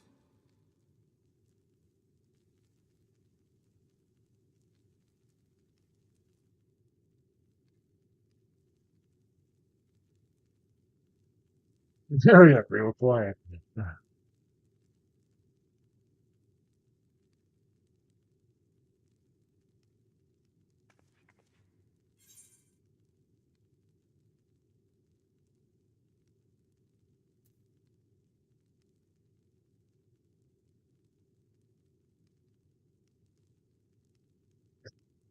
I'm gonna do that one.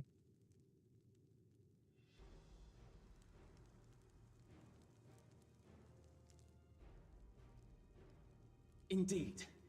Where it concerns other realities, I dare say the Scions are best suited to tackle the task. Real. You can say that again. We've been to the literal edge of existence. Some mysterious giant dome shouldn't scare us. That's be tomorrow because that's Tuesday. As you know, our order has ostensibly disbanded. We'd thank you to be discreet about our unofficial reunion. Worry not. We'll spare no effort to get to the bottom of this. And with our hero eager to help, you can be confident of the results.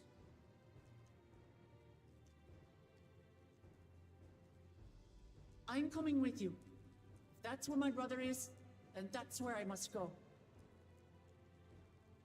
I can't say I understand everything you're discussing, but I know what I have to do. I have to put a stop to Zeralja and restore the people's happiness. Suffice it to say, I share Lamachi's desire to join you. However, under these circumstances, it would be unwise for both vows to be absent from the city. As such, I shall remain in Tuliyollal.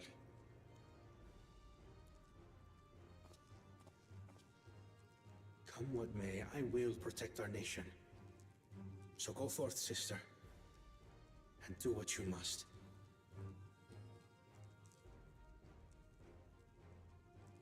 Thank you.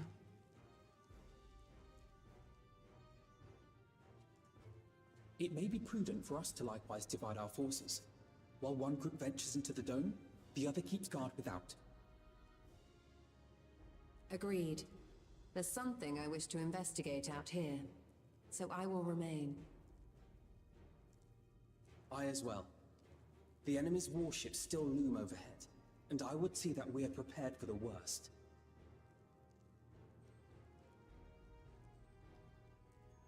I wish to go to the dome. As a student, I have an obligation to investigate this potential threat to the world. Yeah. But I'd be lying if I said I'm not deathly curious about my origins. If there's aught to be learned, then I want to learn it. It's an origin story. In that case, please let me come too. I have to see what's become of my home. I may not be a fighter, but I know those lands like the back of my hand. I can guide you. If you hadn't offered, I would have asked. We're counting on you. I'm not one for waiting around, so if it's all the same to you, I'll join the Dome crew. You should accompany them, Graha. I expect your knowledge and experience will be useful. In the meantime, I intend to learn what I can about the gate, and will keep you apprised of my findings. Pray do the same. Assuming communication is possible from inside the dome, we'll maintain contact and share any developments. It seems our teams are assembled. A fine roster, I think. Let's go. Looks good to me. We'll find a way to deal with the threat. For the sake of Tural. It's truly heartening to have you at our side for this. Thank you, everyone. Now, before we set off, there's one thing I need to do. The people are still shaken by the attack, and I'd like to reassure them as best I can.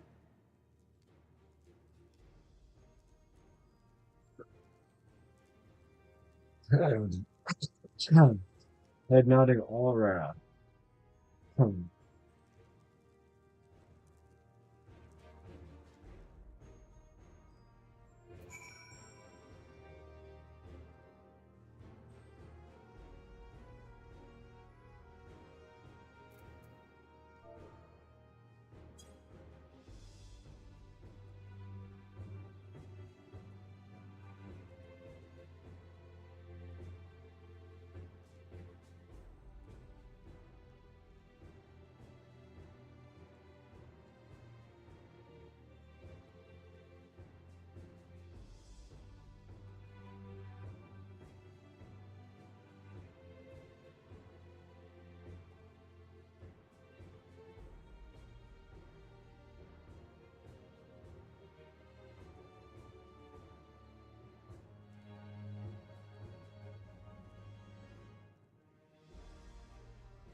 Hmm.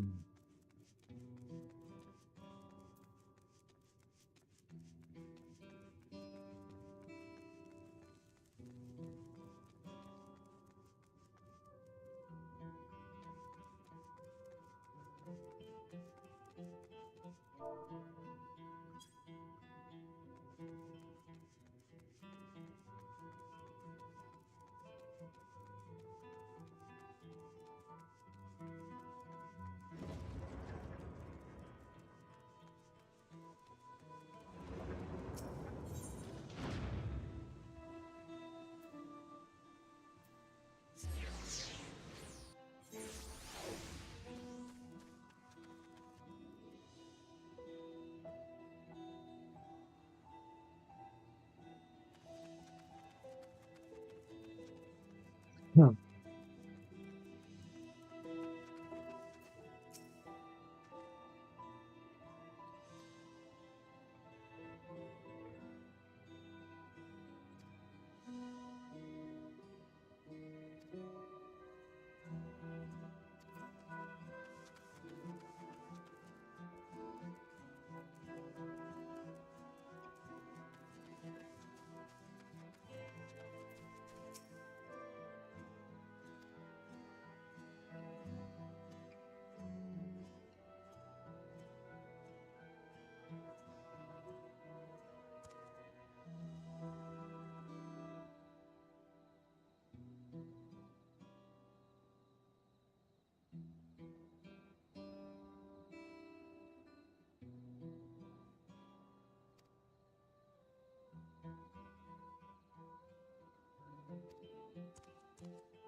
They're not like straight down.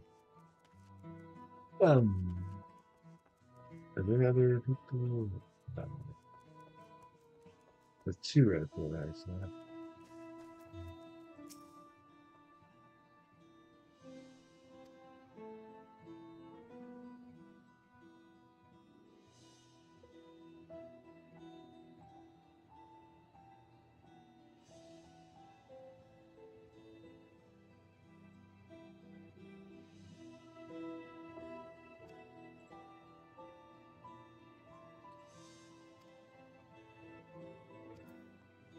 Yeah, here there's like a couple you don't have to convince.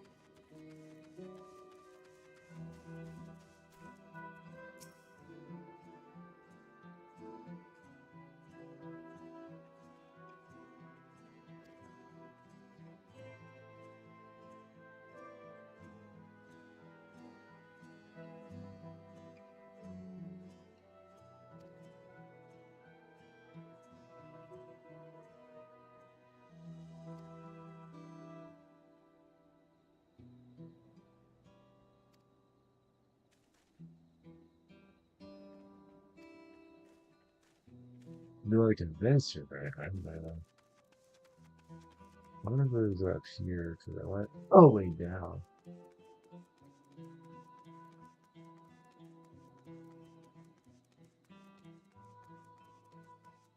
Okay, I left that area now.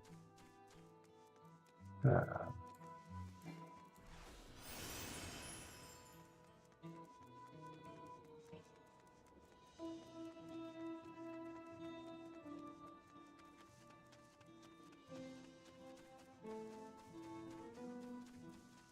Wait, there's one over here too. Huh.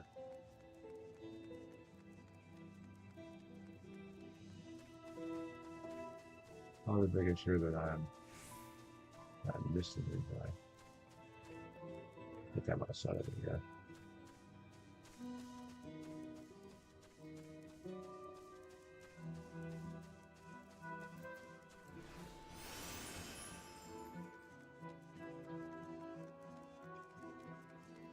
Well, he had infinite, infinite sprinting. If you were in combat. Oh, it goes sound like shitty level areas.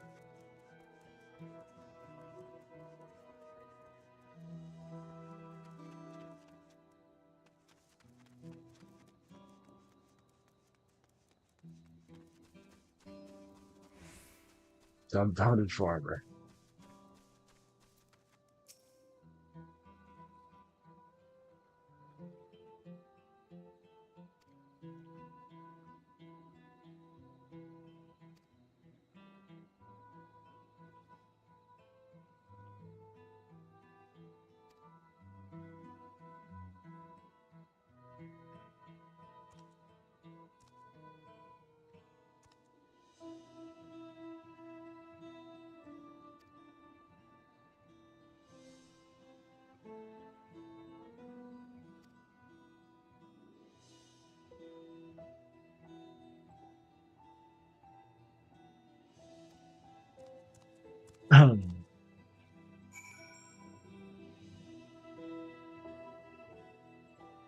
But for more distresses, I kind of don't like some of these quests where it's just like, go to this thing for how many hours?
Yeah.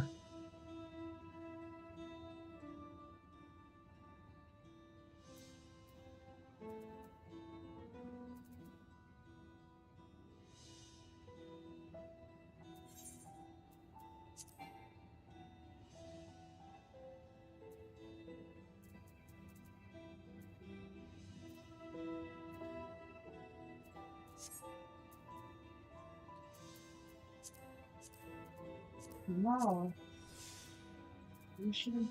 Yeah, over here. Oh. Oh. Bless you. Babe.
Um,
I have to go to the inventory area and do some inventory management for a second.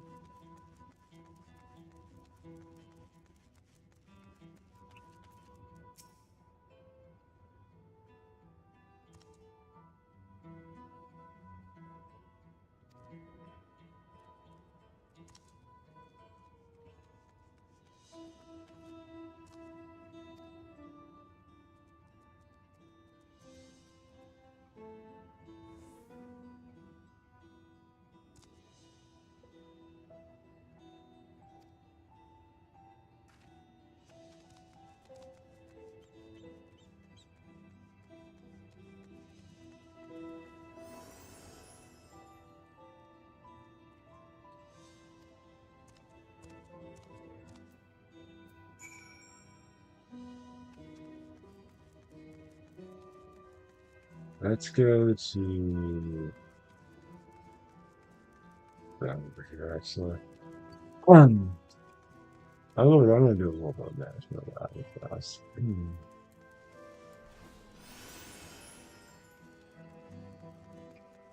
I need to shell stuff. I gotta get that organized. I need to inventory step half. I don't know if I can go with it right. I didn't see any retainers. Should be a similar thing here. There it is. Dude, they're not like there's so much stuff they're holding that they're not selling. God, nothing progress. I can't even tell a whole window.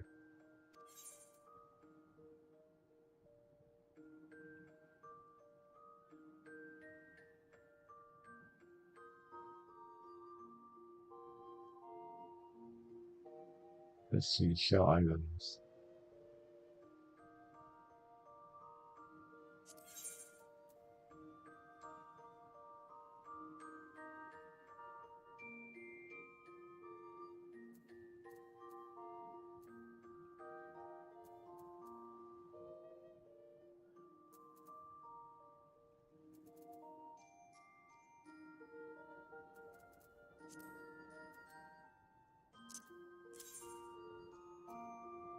I'll just show it the market crack.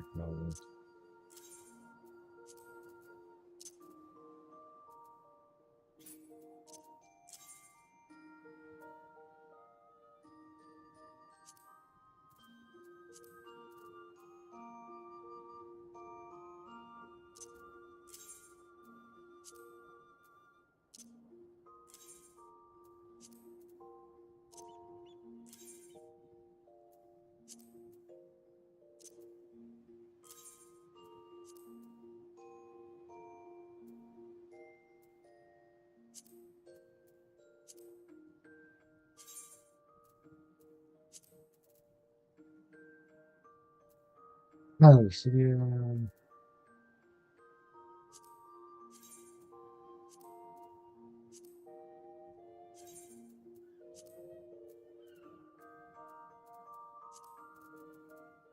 Oh, it's like crafting material stuff.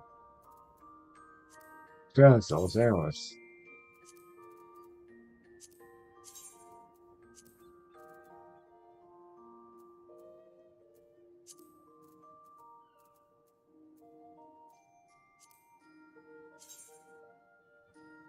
Nice dragon.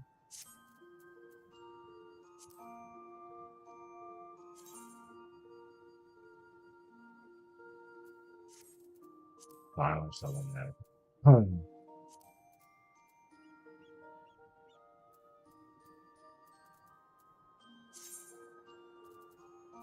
So there's a can't sell. I have a lot of them I can just not sell. That's so not cool. What is that? I can sell any of this stuff. Yeah, I can't sell really anything then. Oh, there's barely anything I can actually sell from my inventory. I don't know.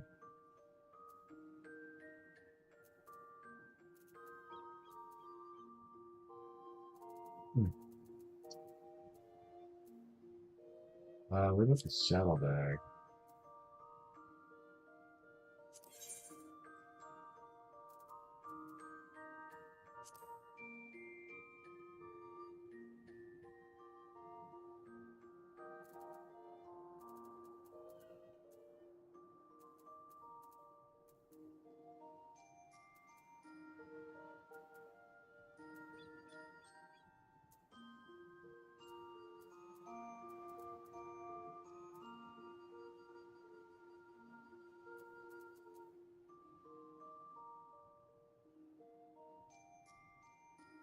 I need to probably just sell everything.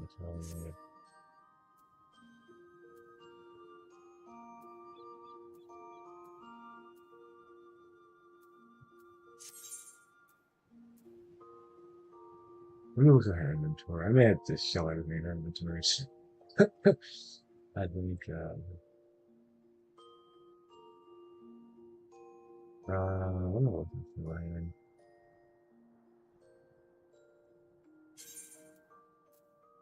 A lot of storage and toggles.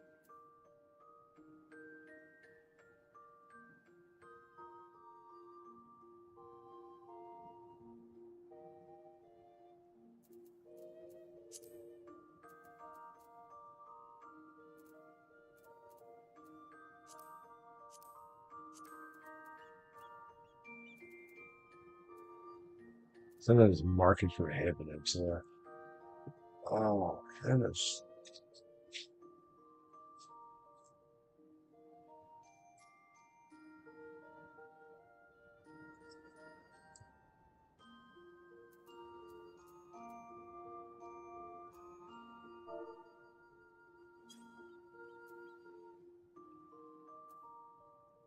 No.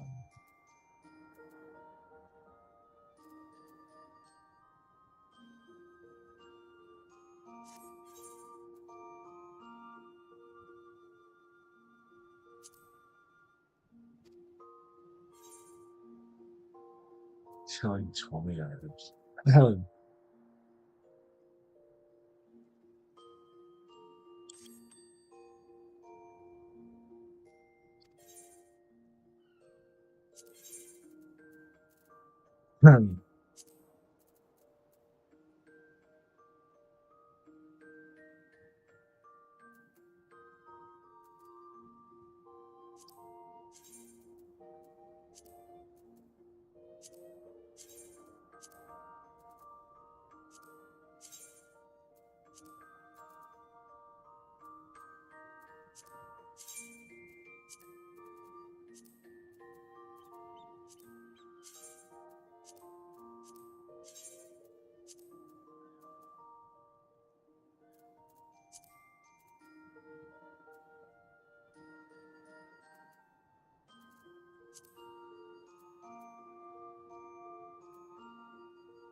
That's 30 things right there. So, yeah.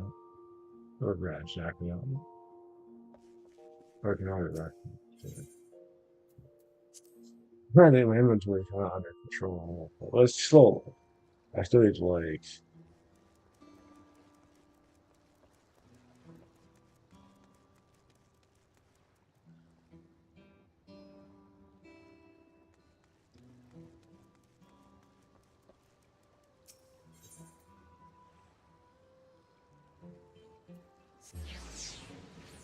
yeah, there. Yeah.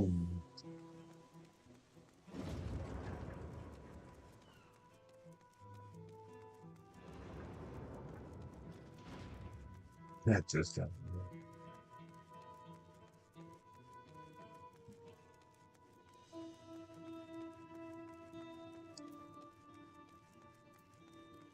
a while to go.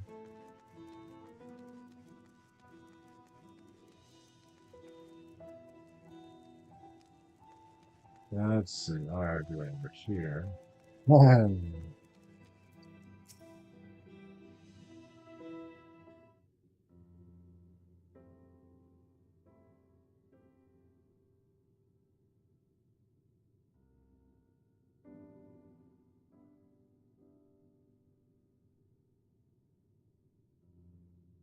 Let's again.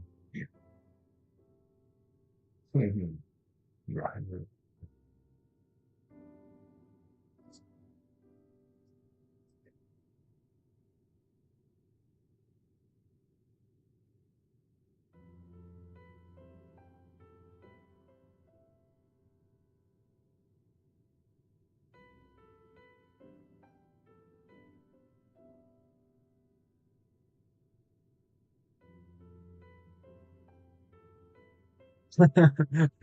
Oh, this is like a Mad Max deck now.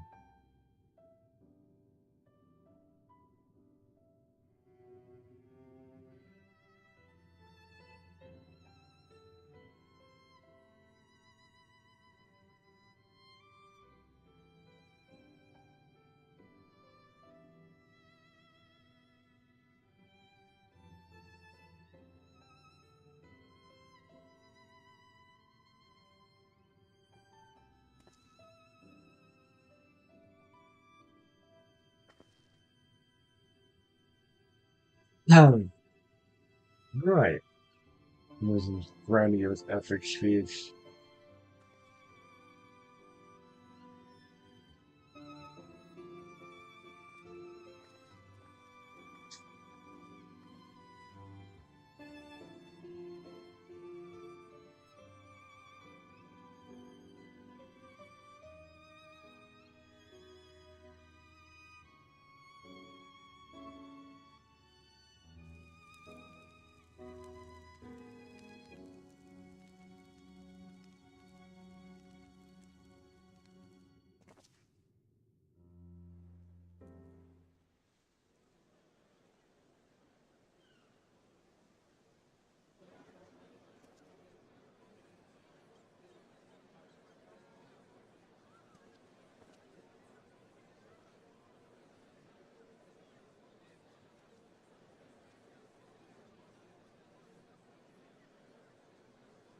Look how that dressed appropriately to the hair was a rock and roll back to that. Sure, walk around.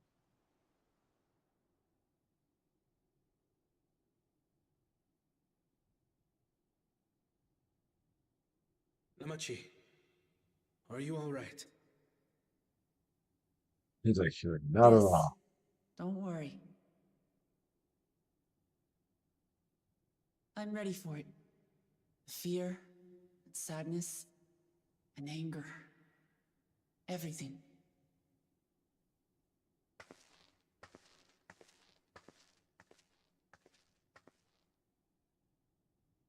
I am the reason to your resolve. But more than that, I am your brother. You needn't bear this burden alone. Remember this.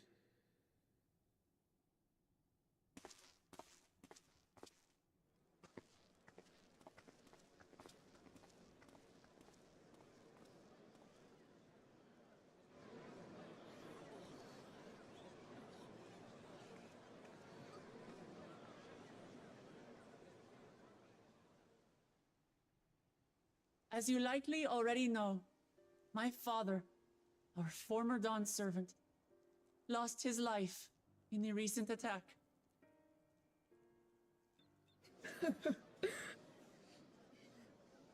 He challenged the enemy leader to a duel and fought with skill and valor, and for a moment we believed he had won. But wielding an unknown power, his foe returned from death and struck him down. I could only watch as this happened. I could not tarnish my father's honor by interfering.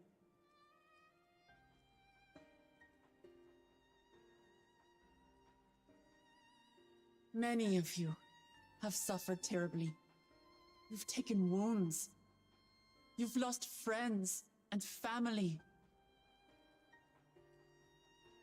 As vow of resolve, I failed in my duty to protect you. Words can't express the shame and regret I feel.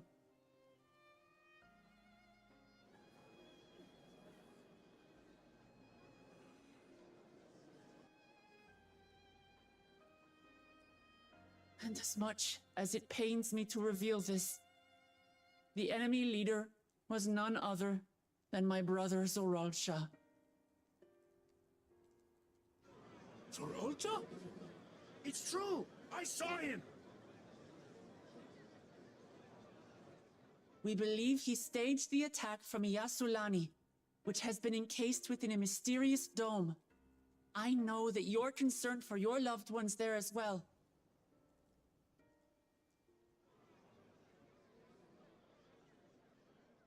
But mark my words, I won't let Zoral torment us any further. Our father gave his life to protect our nation, and I'm prepared to do the same.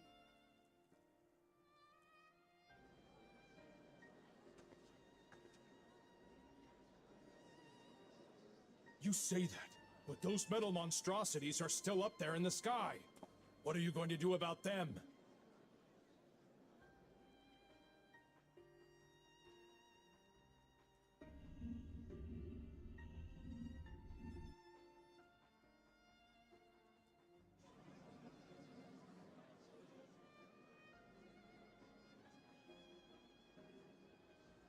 The enemy is still on our doorstep, and waiting for them to strike again accomplishes nothing.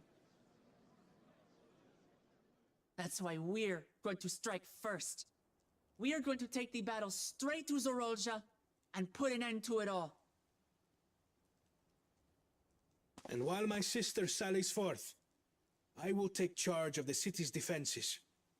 Not another soul will come to harm. We swear to you. Like our father before us, we will lead with resolve and reason to restore peace to our nation. So please, have patience and faith.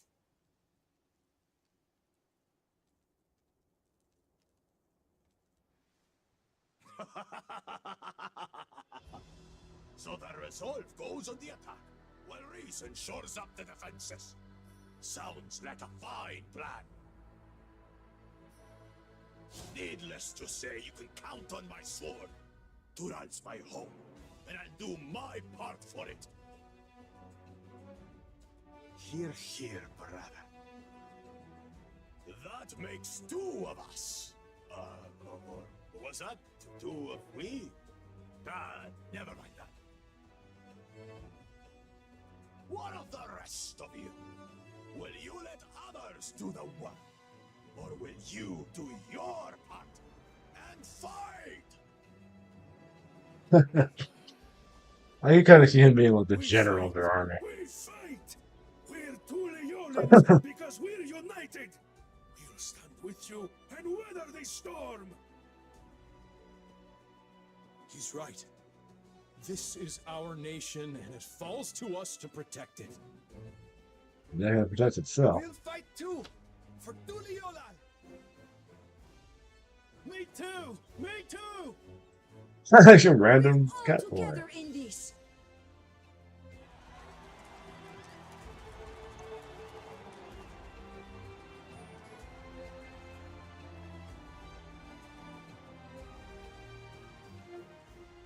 Thank you, everyone.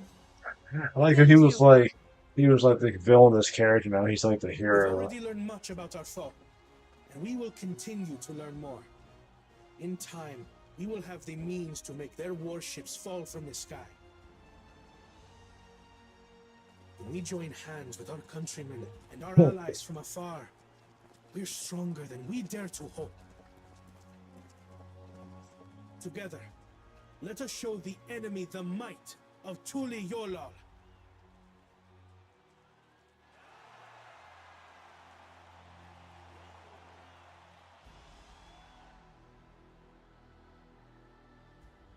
You are the beating heart of our nation. Each and every one of you.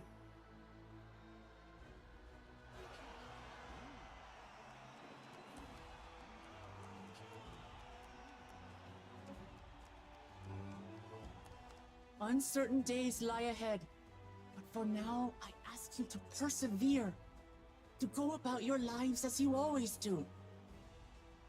Only then can we ensure we have the resources to see our nation through these trials. And when the time comes, we will strike. Tuliyola will not fall. We will prevail, and peace and happiness will be ours again.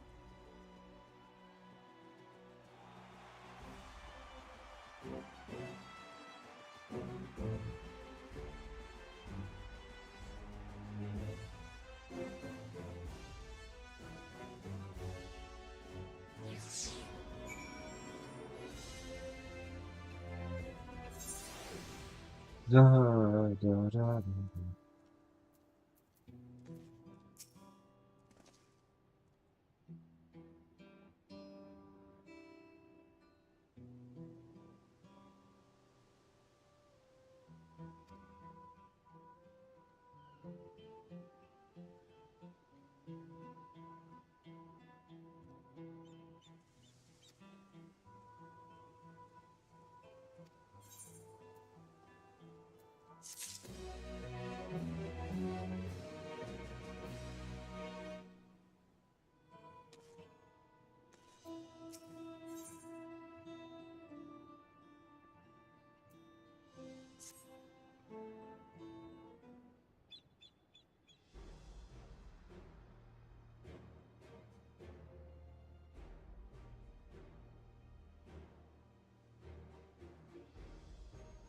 Fun.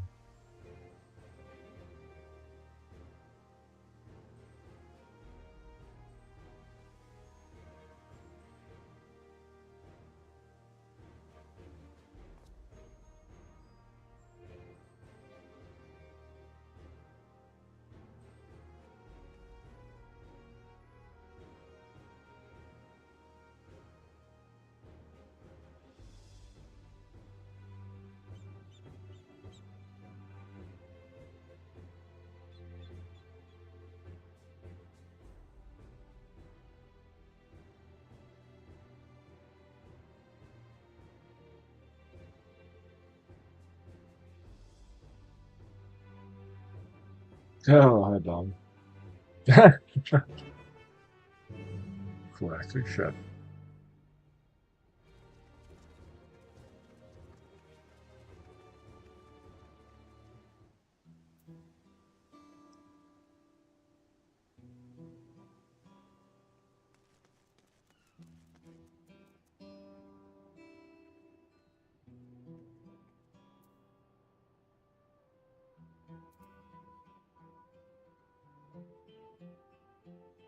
The targets.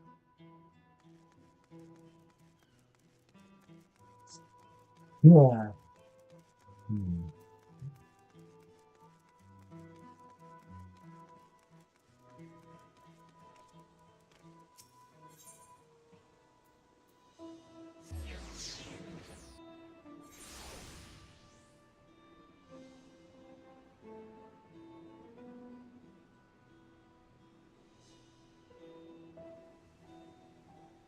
Oh, okay.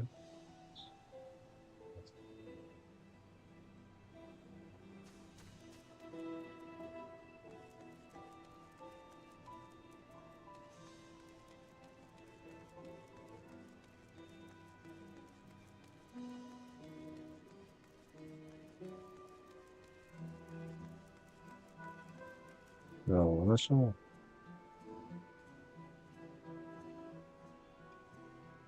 Hmm.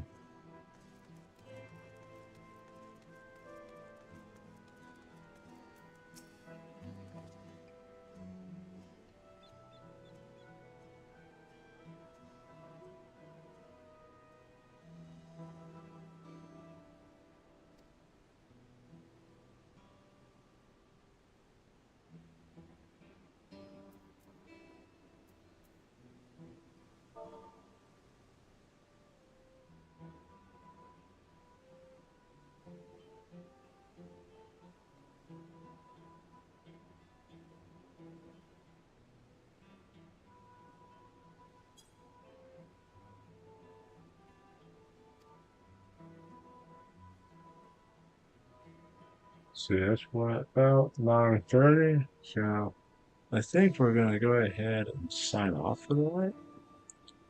I will catch you guys later in the next one. We'll be on Tuesday. I'm gonna post a new stream schedule pretty soon. So yeah, I hope you guys have a fantastic rest of your weekend. I will see you guys in the next stream. And yeah, I'll see you guys Tuesday, Thursday next week. There will not be a Friday stream, but there will be a Saturday stream. So I'll be on a 3 days, 3 days, 3 days a week stream schedule. And I'll catch you guys in the next one. Goodbye.